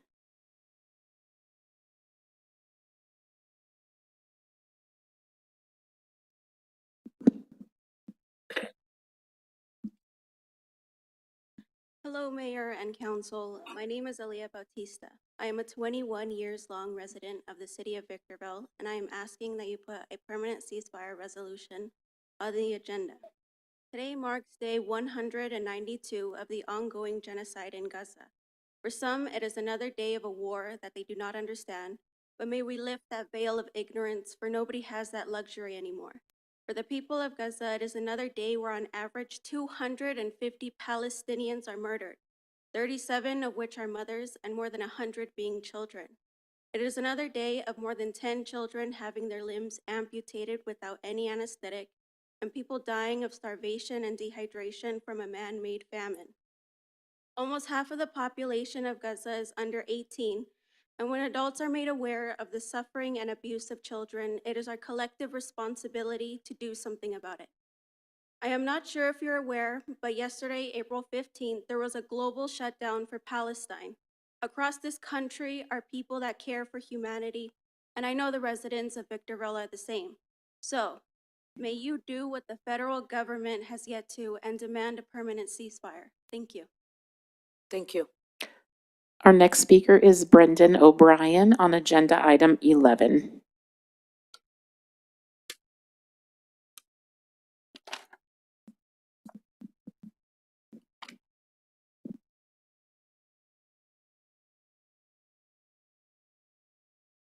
Good evening, Madam Mayor, City Council members.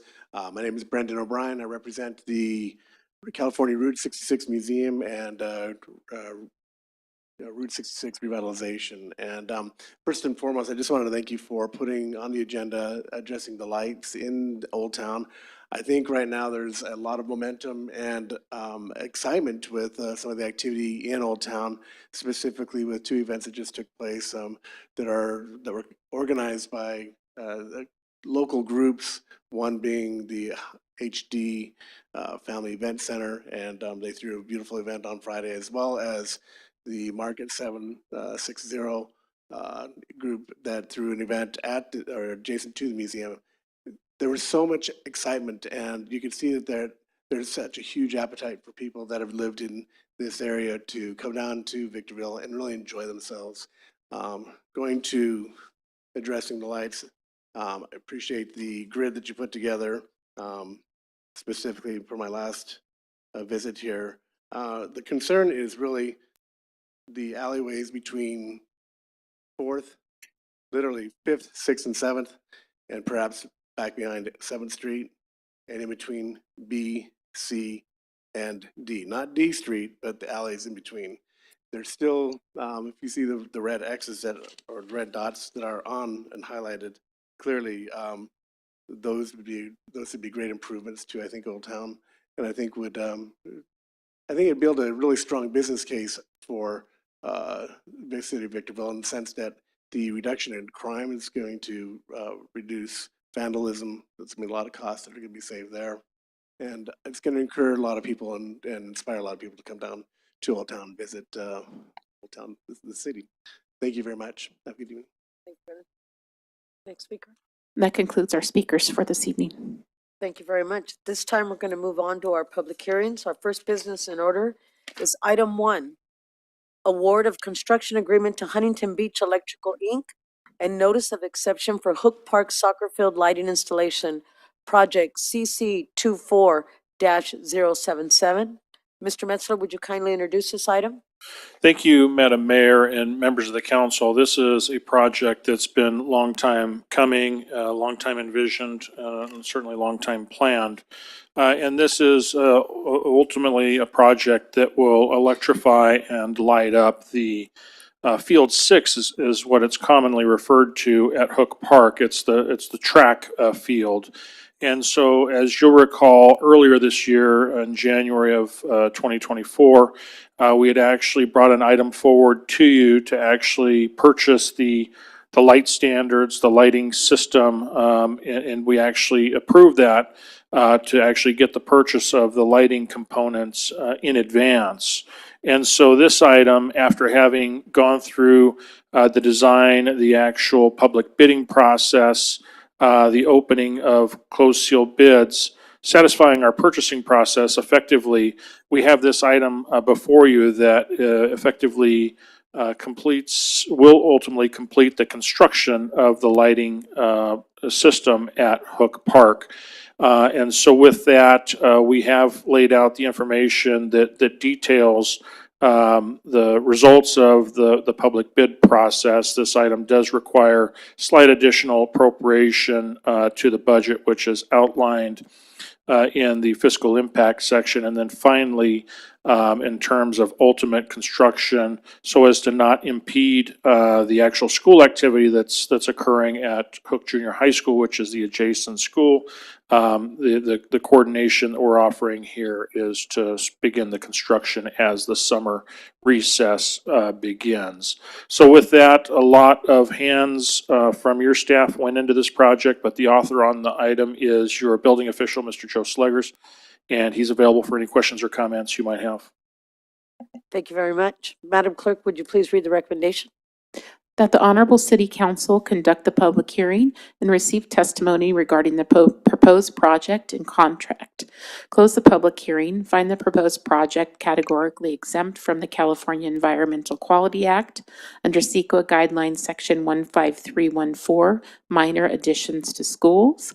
Adopt Resolution 24-022, amending the annual budget for fiscal year 2023-2024 to reflect an additional appropriation in the amount of $75,426.88, and approve a construction agreement in the amount not to exceed $198,000 to Huntington Beach Electric, Inc. for the Hook Park Soccer Field Lighting Installation, Project CC 24-077.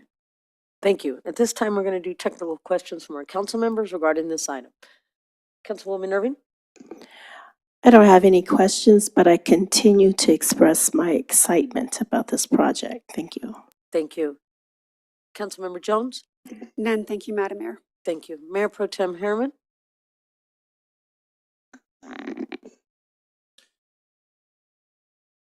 I'll wait till comments. Thank you. None. Thank you. And I have none.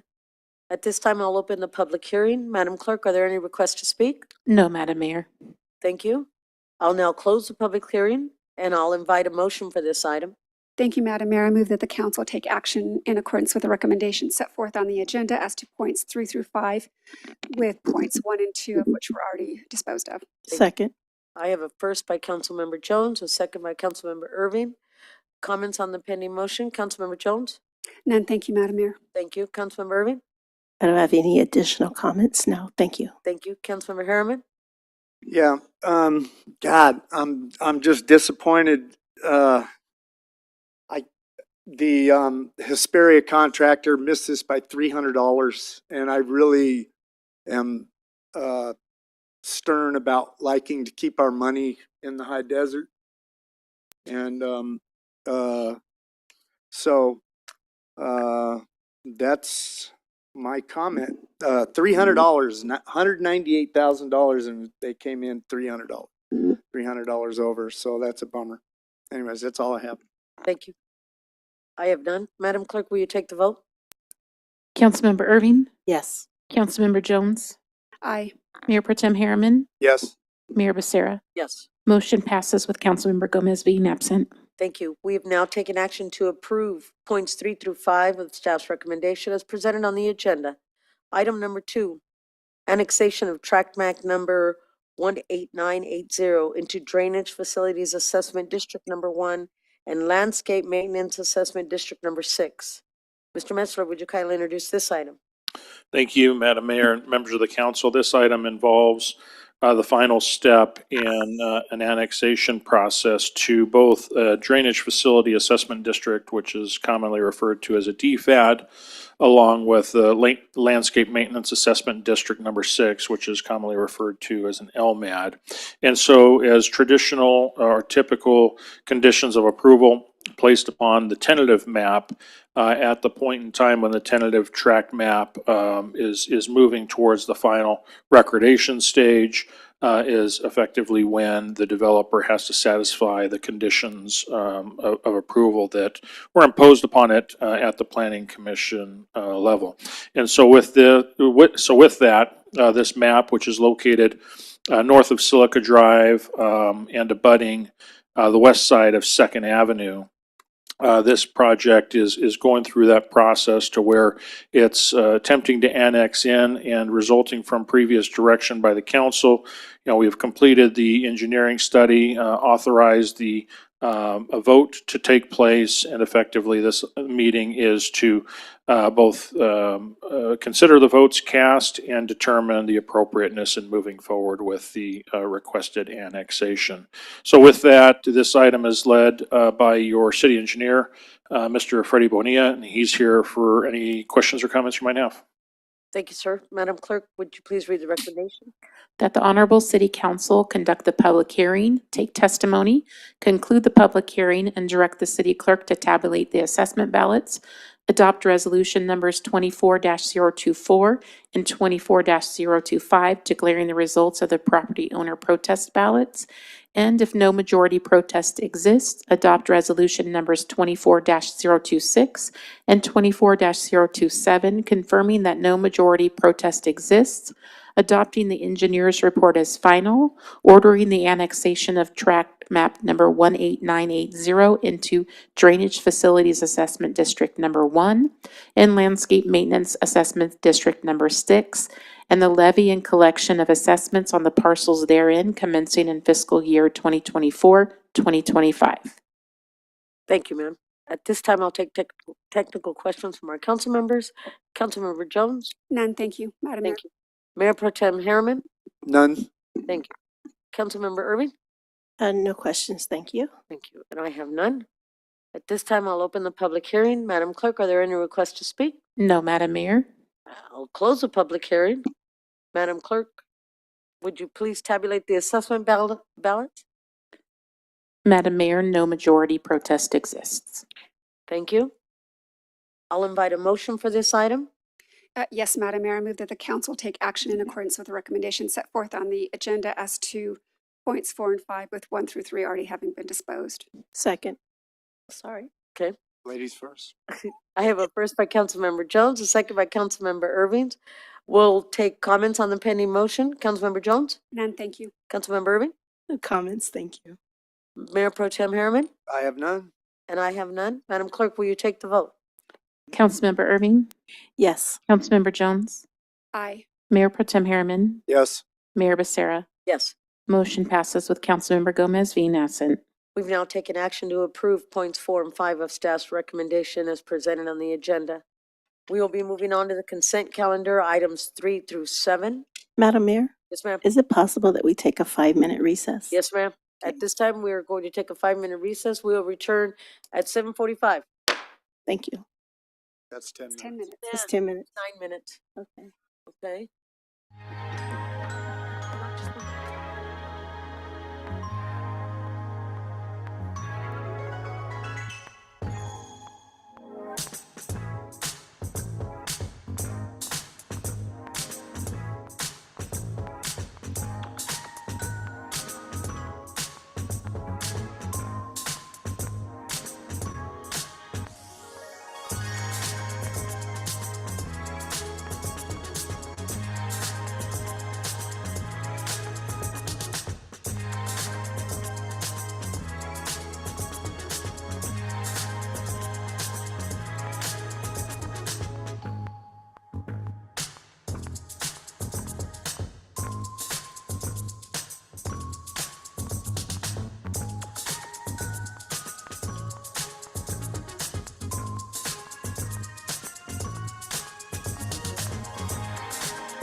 We will come back in order.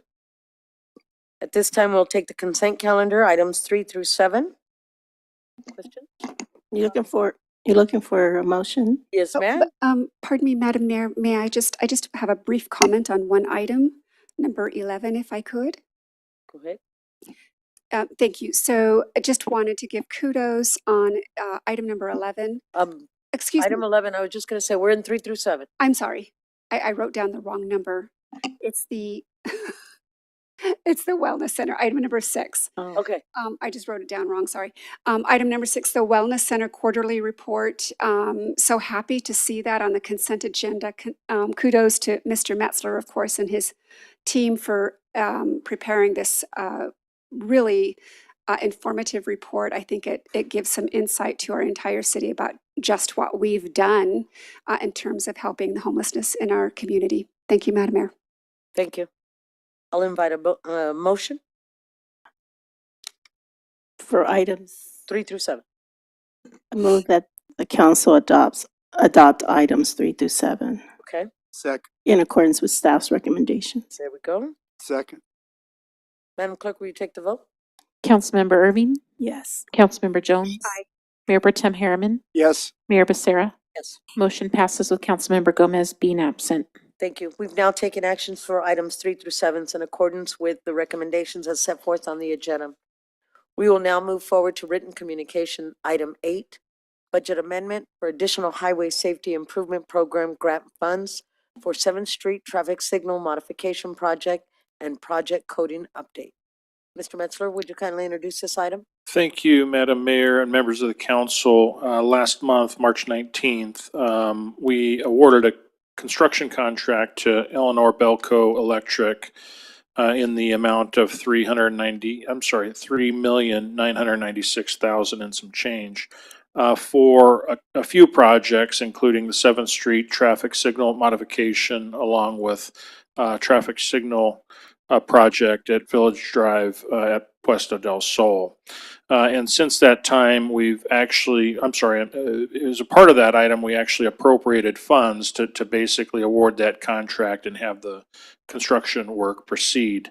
Since that time, we actually had received notice that in supplement of the funds that we had appropriated, we had been granted an additional $639,500 in HSIP money, which can be used for the component dealing with the 7th Street traffic signal modification. So this item is effectively amending the actual fiscal impacts, a part of the item, not affecting the construction at all, and basically just shifting the use of funds so that these grant funds can be programmed to help offset or defray the costs. So with that, the author on this item is your city engineer, Mr. Freddie Bonilla, and he's available for any questions or comments you might have. Thank you, sir. Madam Clerk, could you please read the recommendation? That the Honorable City Council adopt Resolution Number 24-023 to amend the fiscal year 2023-2024 budget, appropriating additional revenue and expenses of $639,500 from the State of California's Highway Safety Improvement Program for the 7th Street Traffic Signal Modifications Project and accept project account coding update. Thank you. This time we'll do technical questions from council members. Councilmember Irving? I have none, thank you. Councilmember Jones? None, thank you. Thank you. Mayor Pro Tem Harriman? I have none. And I have none. I'll invite a motion for this item. I move that we accept staff's recommendations for items 1 and 2. I second that. Thank you. I have no comments on the pending motion. Councilmember Irving? I do not. Councilmember Jones? None, thank you. Mayor Pro Tem Harriman? Good job finding grants. Thank you. Clerk, will you take the vote? Madam Clerk, will you take the vote? Councilmember Irving, Yes. Councilmember Jones, Aye. Mayor Pro Tem Harriman, Yes. Mayor Becerra. Yes. Motion passes with Councilmember Gomez being absent. Thank you. We've now taken action to approve staff's recommendation as presented on the agenda. Item 9, Energy Efficiency and Conservation Block Grant Authorizing Resolution. Mr. Metzler, would you kindly introduce these items? Thank you, Madam Mayor and members of the council. This item involves the application of a grant to pursue grant monies that is believed to be available to us through the IREN, which is a companion program administered in partnership with the San Bernardino Council of Governments. And so with that, there is a project that we believe we're eligible for, the funding that we're eligible for that can actually be used on a project, more particularly a project that would modernize, bring current our energy management system, a system that was last constructed in 2008, still operating today, but certainly could use some meaningful enhancement, if not replacement altogether, with a new system. So with that, we'd like to pursue we'd like to pursue an award of these funds. And so with that, this item would actually authorize us to proceed in that regard. And so with that, the author on this item is your Director of Community Services, Ms. Donna Meester. She's here and available for any questions or comments you might have. Thank you. Madam Clerk, would you please read the recommendations? That the Honorable City Council adopt Resolution Number 24-029, authorizing the city manager or his designee to submit an application for the Energy Efficiency and Conservation Block Grant and execute all grant-related documents. Thank you. This time we'll take technical questions from council members. Councilmember Irving? I don't have any questions, thank you. Thank you. Mayor Pro Tem Harriman? I have none. Thank you. Councilwoman Jones? None, thank you. Thank you. I'll invite a motion. Move to adopt staff's recommendations, please. Thank you. Second. I have a first by Councilmember Irving, a second by Councilmember Harriman. Comments on the pending motion? Councilmember Irving? No comments. Mayor Pro Tem Harriman? I have none. Councilmember Jones? None, thank you. Madam Clerk, would you please take the vote? Councilmember Irving? Yes. Councilmember Jones? Aye. Mayor Pro Tem Harriman? Yes. Mayor Becerra? Yes. Motion passes with Councilmember Gomez being absent. Thank you. We've now taken action to approve staff's recommendation as presented on the agenda. Item number 10, fiscal year 2023-2024 budget amendment, Victor Valley Wastewater Reclamation Authority, VVWRA connection fees. Mr. Metzler, would you kindly introduce this item? Thank you, Madam Mayor and members of the council. This item is in front of you mainly to help address the budget, particularly in the collection of revenues and the associated expenses associated with connection fees that we receive as a function of permit issuance for all new construction. And as it relates to the capacity charge for most of the properties in the city, we actually serve as a conduit where we collect the monies and then pass them through to VVWRA. And so the real reason that this item is before you has more to do with the budget projections that we put in place that were connected to building permits, and actually having exceeded what we were projecting in terms of building permits. And with that, also comes not projecting high enough on the revenue side for collection fees for VVWRA. So this item will actually recognize the actual amounts received this year. And then, of course, there's a corresponding expense that goes along with us. So this gives us the budget authority not only to account for the revenue, but to also cut the check to VVWRA that's owed to them pursuant to ordinance. So with that, you have the item co-authored by Mr. Doug Matthews, who's your Director of Public Works and Water, along with your City Engineer, Mr. Freddie Bonilla. They're both available for any questions or comments you might have. Thank you. Madam Clerk, would you please read the recommendation?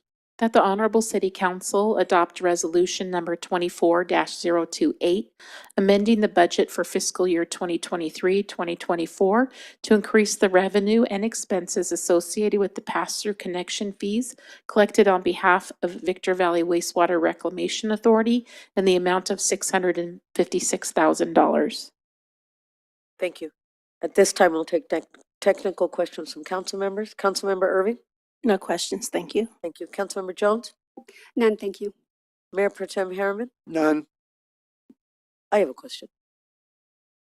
Mr. Metzler, if this doesn't pass, who takes the brunt of it? The city? Because it's a pass-through to our builders. So if it doesn't pass, does the city take the whole financial burden of it?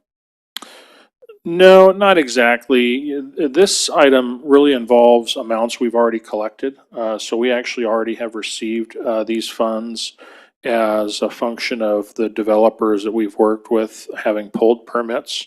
And so as a function of pulling permits, there's a whole laundry list of items that have to be paid. The capacity charges for VVWA being one of them. So we've actually already collected the money.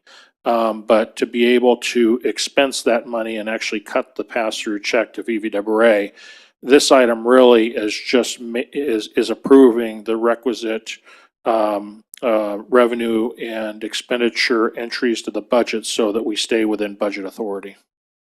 Okay, thank you. At this time, I'll invite a motion for this item. Madam Mayor, I move that we adopt staff's recommendation as set forth on the agenda. Second. We have a first by Councilmember Irving, a second by Councilmember Jones. Comments on the pending motion, Councilmember Irving? No comments, Madam. Member Jones? None, thank you. Mayor Pro Tem Harriman? I have none. I have some, but I can't say them. Madam Clerk, would you take the vote? Councilmember Irving, Yes. Councilmember Jones, Aye. Mayor Pro Tem Harriman, Yes. Mayor Becerra. Yes. Motion passes with Councilmember Gomez being absent. We've now taken action to approve staff's recommendation as presented on the agenda. Item number 11, update Old Town specific plan and strategy plan as it relates to lighting in Old Town. Councilmember Jones, and since it's your item, would you care to introduce it? Oh, just very briefly, and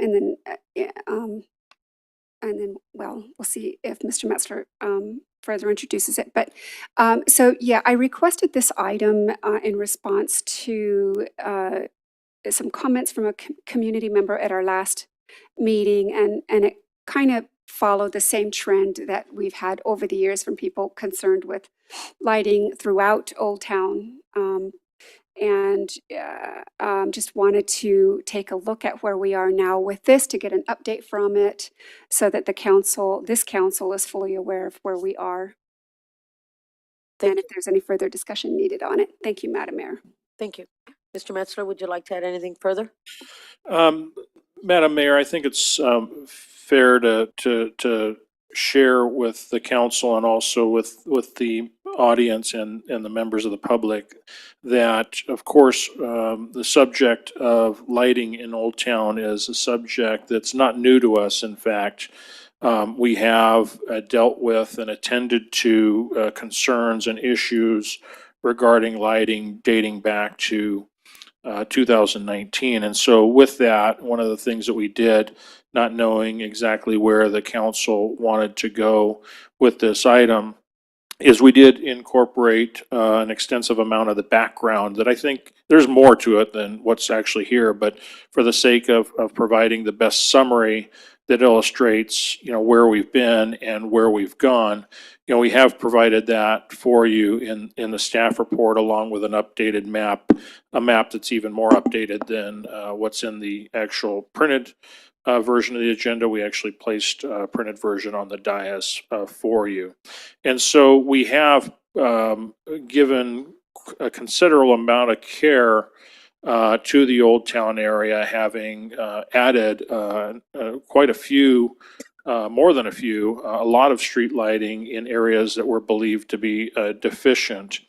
And one of the things that you'll find, at least in the summaries that are provided for you, is that given the work that we have performed in Old Town, if you were to compare it to the development standard that we have in the city for new development, we typically condition development to space street lighting out about 250 feet, I believe, is the standard.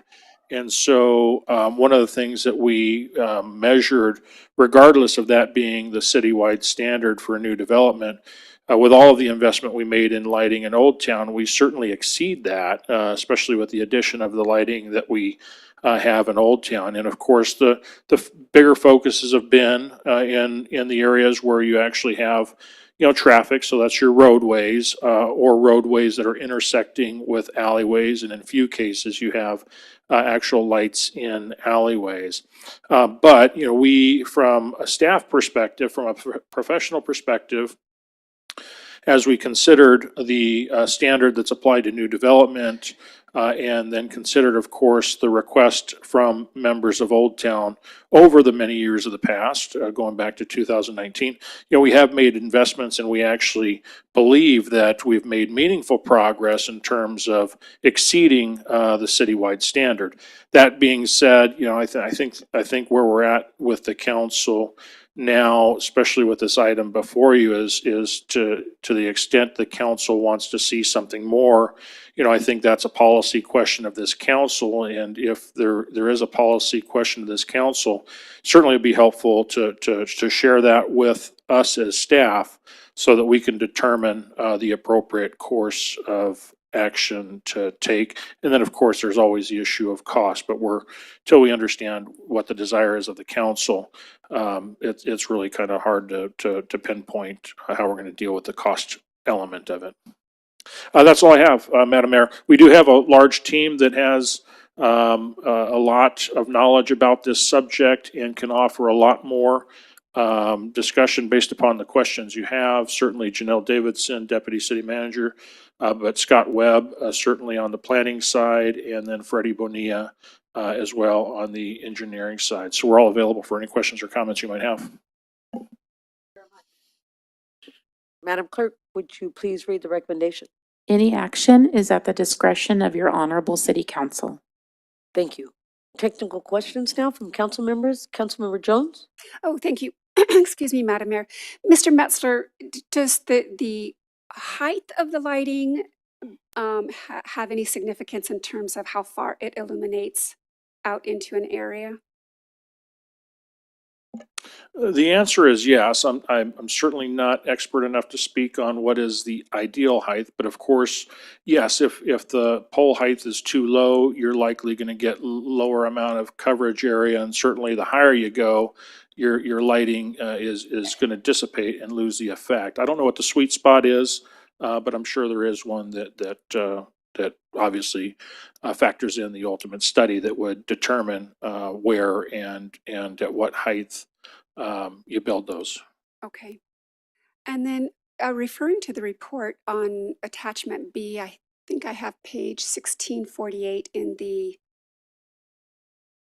third paragraph, and it's referencing the 14 decorative lights on D. And it says that staff's been working with SCE on a design for installing the new street lights, but it sounds like they've suspended it. Do we have any idea where we are on that? And that's for those that are on D Street. Yeah. I'm not aware that any progress has been made on that. Is Mr. Bonilla, do you have any new sense of update on Caltrans making progress in attending to D Street?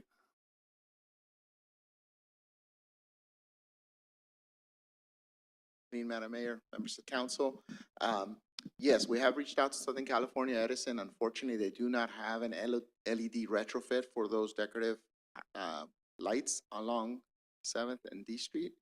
I can tell you that Caltrans is in the process of doing a pavement rehabilitation project on D Street, essentially east of Highway 15. And as a part of that project, they will be installing 9 additional lights. Okay. On the north side of D Street between 7th and Stoddard Wells Road. And in addition to the project that was discussed earlier this evening, the 7th Street traffic signal modification, those 5 signal mounts along 7th Street will replace a total of 12 safety lights and add 8 additional safety lights. So between the 2 projects, we're looking at adding an additional 29 street lights in the Old Town area. But on D Street, those would be replacements, right, for the ones that exist? They are proposing to add to what's already there. So it would got it. be new street lights. Okay. And Freddie, would those be the Cobra Head style standard? Those would be the standard Cobra Head style. You mentioned the height, it's approximately 26 feet. The only deviation from that standard is near the Mojave River Bridge, where due to the habitat, they've actually are lowering it to approximately 16 feet. And if I might, and correct me if I'm wrong, the Cobra heads would likely be an LED type light, which is a much different light than the previous, which was an incandescent type lighting system, the yellow lighting. But I think to help illustrate with respect to the lighting that's already on D Street, those are those nostalgic type lights which don't illuminate very well. So the lighting that they would be putting in as a part of this D Street project should make some meaningful difference along that corridor. That is correct. And would that make any difference? I mean, it's hard for me to read this map because there's like so many red dots and black dots. Could that have any bearing on helping with the lighting on the alleyways if those were? No, I don't believe that would be the case. That would be specific to D Street. Okay. And so I know when I first came on the council in 2019, there was significant discussion about Old Town and lighting and um, just, bringing Old Town up to par and restoring it maybe to its old glory and better. And that's why thus the strategic plan and our Old Town specific plan and some of the complaints that we got over the years was that there was a lot of crime happening because of not enough lighting. It seems like this Old Town is kind of a unique area in our city. Would it be reasonable? It looks like from what I read that we're meeting state standards and the standards in our ordinance, but is it reasonable to consider a higher standard for an area that's as unique as Old Town? Your time is up. Well, I think to answer the question, it's hard to presuppose, the traditional deliberative process we would go through relating to development, and especially in this particular case, since we have a specific planned land use type framework. Is it reasonable? I think it's easy to say that it's reasonable, but I think at the same time, it's probably more appropriate to have it studied perhaps at the right levels, and also to include the planning commission, because if you were to try to go that route, I think it would be appropriate to use a land use mechanism such as a specific plan to help support and justify that effort. That being said, again, that effectively, if that moves forward, that becomes your planning document. That becomes something that can be planned toward. It doesn't address the fiscal side of it, which is, I'll just be straight up. It's, that's always going to be a concern. But, that concern very easily could be mitigated, if, for example, we had a CREA in place, which, we've all been working towards and hoping for. We're certainly, hoping to influence our friends at the county as they deliberate the development of program guidelines. But if we had, for example, something like that, Community Reinvestment Authority, that would give us a whole different level of flexibility to consider items such as this. Thank you, Madam Mayor. I have none. Thank you. Councilwoman Irving? No questions. Thank you. Where'd you go? Mr. Metzler? The streetlights that are on 7th Street from A to C, the green ones with the bubble head, are we going to change those in conjunction with the D Street one, or are we going to ask SCE to change theirs in conjunction with ours?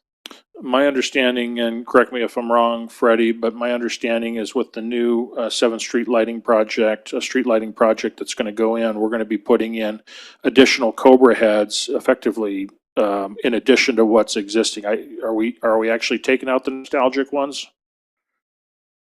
Thank you again, Mr. Metzer. No, the nostalgic ones are remaining, but the bulk contract is basically to install overhead mass arms with safety lighting on the east-west roads.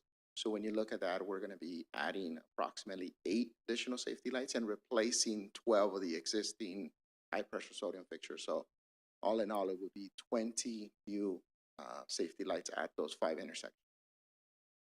Talk about Vegas. Okay. All right, that's all the questions I have. Deborah, would you like to invite a motion or? I would if I could. Thank you. So in light of some of the things that our city managers said, I'd like to move that we direct the city manager to undertake a study at whichever level he thinks is most appropriate in order to see whether or not we should be looking at lighting in a different way in Old Town. Second. Can I do an add-on to your motion? Oh, sorry. Oh, sorry. Go ahead. Okay. In particular with the alley between Fifth and Sixth and C and D. Certainly, but I Not just think- the roadway, because I'm sorry, Sure, yeah. I'm looking at one of the pages that just says the right of way, but it also says. Right. My concern is, I think it's would be good to have a study that, I mean, certainly that incorporates those areas, but looks at the big picture. Okay, so we could just leave it like that? Yes. Okay. Your second's now. Thank you. Okay. So I have a first by Councilmember Irving, second by, I'm sorry, Councilmember Jones, a second by Councilmember Irving. Comments on the pending motion? Councilmember Jones? No, thank you. Councilmember Irving? No comments. Mayor Pro Tem Harriman? Have we already done a study like this? That's what you're reading. That's that. We have done a study, at least, internal. I'm sorry, we actually did something professional back in 2019 when we had slightly different visions. But effectively, what we had in place has gotten us to where we are today. And so, my takeaway from the direction is that we perhaps drill down a little bit deeper into the areas that clearly don't have lighting today. And I think the obvious areas are going to be the alleyways, because I think my view is largely on the right, the streets. You do have pretty good spacing with the lighting systems that exist, but I think it's the alleyways that are probably what we're going to end up. There's going to be more than the alleyways, but I think that's going to be the greatest focus of this next effort. That's all I have. Thank you. Madam Clerk, will you take the vote, please? Councilmember Irving? Yes. Councilmember Jones? Aye. Mayor Pro Tem Harriman? Yes. Mayor Becerra? Yes. Motion passes with Councilmember Gomez being absent. We've now voted to have staff, recommended to have staff relook at the street lighting area. Yes? Study, yes. Study. There we go. Okay. Moving on to item number 12, Mr. Metzler, City Manager Report.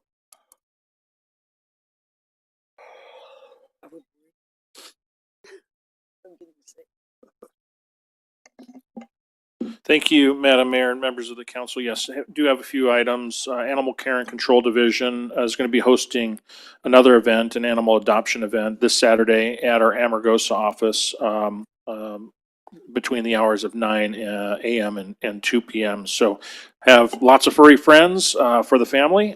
Come check them out. And if you can't make it this weekend, our next one's scheduled at Costco on April 27th between 9 a.m. and 1 p.m. So we're going to try to get you one way or the other. Many of those more planned in the future.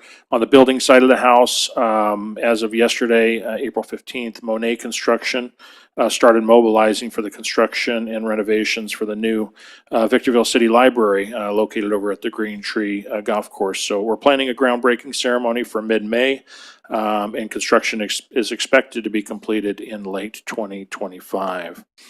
On the environmental program side of the house, we're hosting another event called the Right Stuff Curbside Recycling Contest. Residents are encouraged to sort their trash, recyclables, and organics correctly for a chance to win $100. And so we've got the registration for that event on our city website. And then I've got our standard development report, which I'll email to you, that actually goes into greater detail of all that's permitted and in the development process within the city. That's all I have at this time, Madam Mayor. Thank you very much. At this time, we'll move on to item 13, discussion and possible action regarding upcoming agenda items. We're going to start with Councilmember Jones. And then we'll go to Mayor Pro Tem Harriman. Yeah, so, we had the, lighting for the, Hook Field and, the, contract was won by, Huntington Beach Electric, which, is what it is. A local electrical contractor was only $300 more expensive. And I like to see our money spent up here with the contractors up here. So I'd like to have a conversation of expanding the rules. There's a 3% buffer for a business that's located in Victorville. And I'm looking to maybe have a conversation to expand the rules that if there's the same 3% can be allotted to a company in the high desert as long as a company in Victorville is not participating.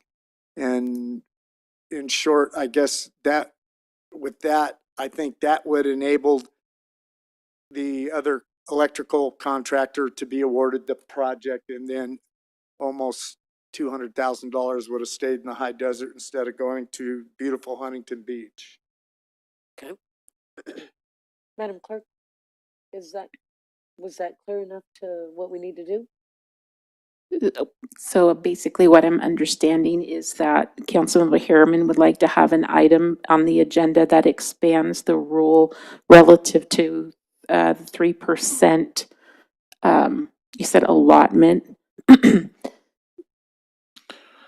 to local contractors as long as there's a Victorville contractor that's not in there. Is that correct? Yeah, yes. Did you get that? Keith, did you have any more? Yeah, just my understanding is he's speaking to the local bid preference that's currently baked into our code. Our purchasing code, I'm sorry. And that only applies to a Victorville city contractor. So I'm looking at expanding the rules for a high desert, we'll call it Victor Valley or whatever contractor, as long as there's not a city of Victorville contractor participating. Does that make sense, Andre? That does make sense, yeah. It's basically you're expanding the buffer to the high desert to the extent there's no Victorville contractor in the bid process. Yes, yes. I'll second. Go ahead. Can you turn on your microphone? When would this be on the agenda? Mr. Herman? The next agenda, I guess, is fine. Keith, does that work for you to at least put something on the agenda for the next? Whatever works for staff is fine. So I'm familiar with the subject. Let me just look at the calendar, see what we got coming up. Yeah, to at least have the conversation and present some, what the code says. We can bring it back at the next meeting. That's fine. Thank you. Madam Clerk? Councilmember Irving? Yes. Councilmember Jones? Mayor Pro Tem Harriman? Yes. Mayor Becerra? Yes. Motion passes with Councilmember Gomez being absent. Thank you. Anything else, Councilmember Harriman? That's going to do it for me. Okay. Councilmember Irving? Yes, thank you, Madam Mayor. Well, I think that, I think landscaping uniformity is very important. I also think it's important to be fair and equitable with code enforcement. So I'd like the council to direct staff to return within 30 days with a presentation on our community enhancement program. And following the presentation, I ask that the council, that staff proposes language for discussion and possible action to amend our residential landscaping code that would allow for landscaping alternatives that do not require 100% soil coverage. A second.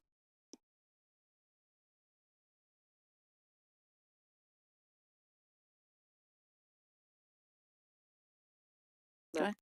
I second. Okay. Councilmember Irving? Yes. Councilmember Jones? No. Mayor Pro Tem Harriman? No. Mayor Becerra? Yes. It's a tie vote, so the motion fails. Thank you. Do you have anything else, Councilmember Irving? No, ma'am, thank you. Thank you. I have nothing. This time, we're going to go to item number 14, reports from council member. Councilmember Irving? I have nothing to report, thank you. Thank you. Councilmember Jones? I'll defer to the next meeting. Thank you, Madam Mayor. Thank you. Mayor Pro Tem Harriman? I have none. And I have none. At this time, I'm going to adjourn the meeting at 8:20.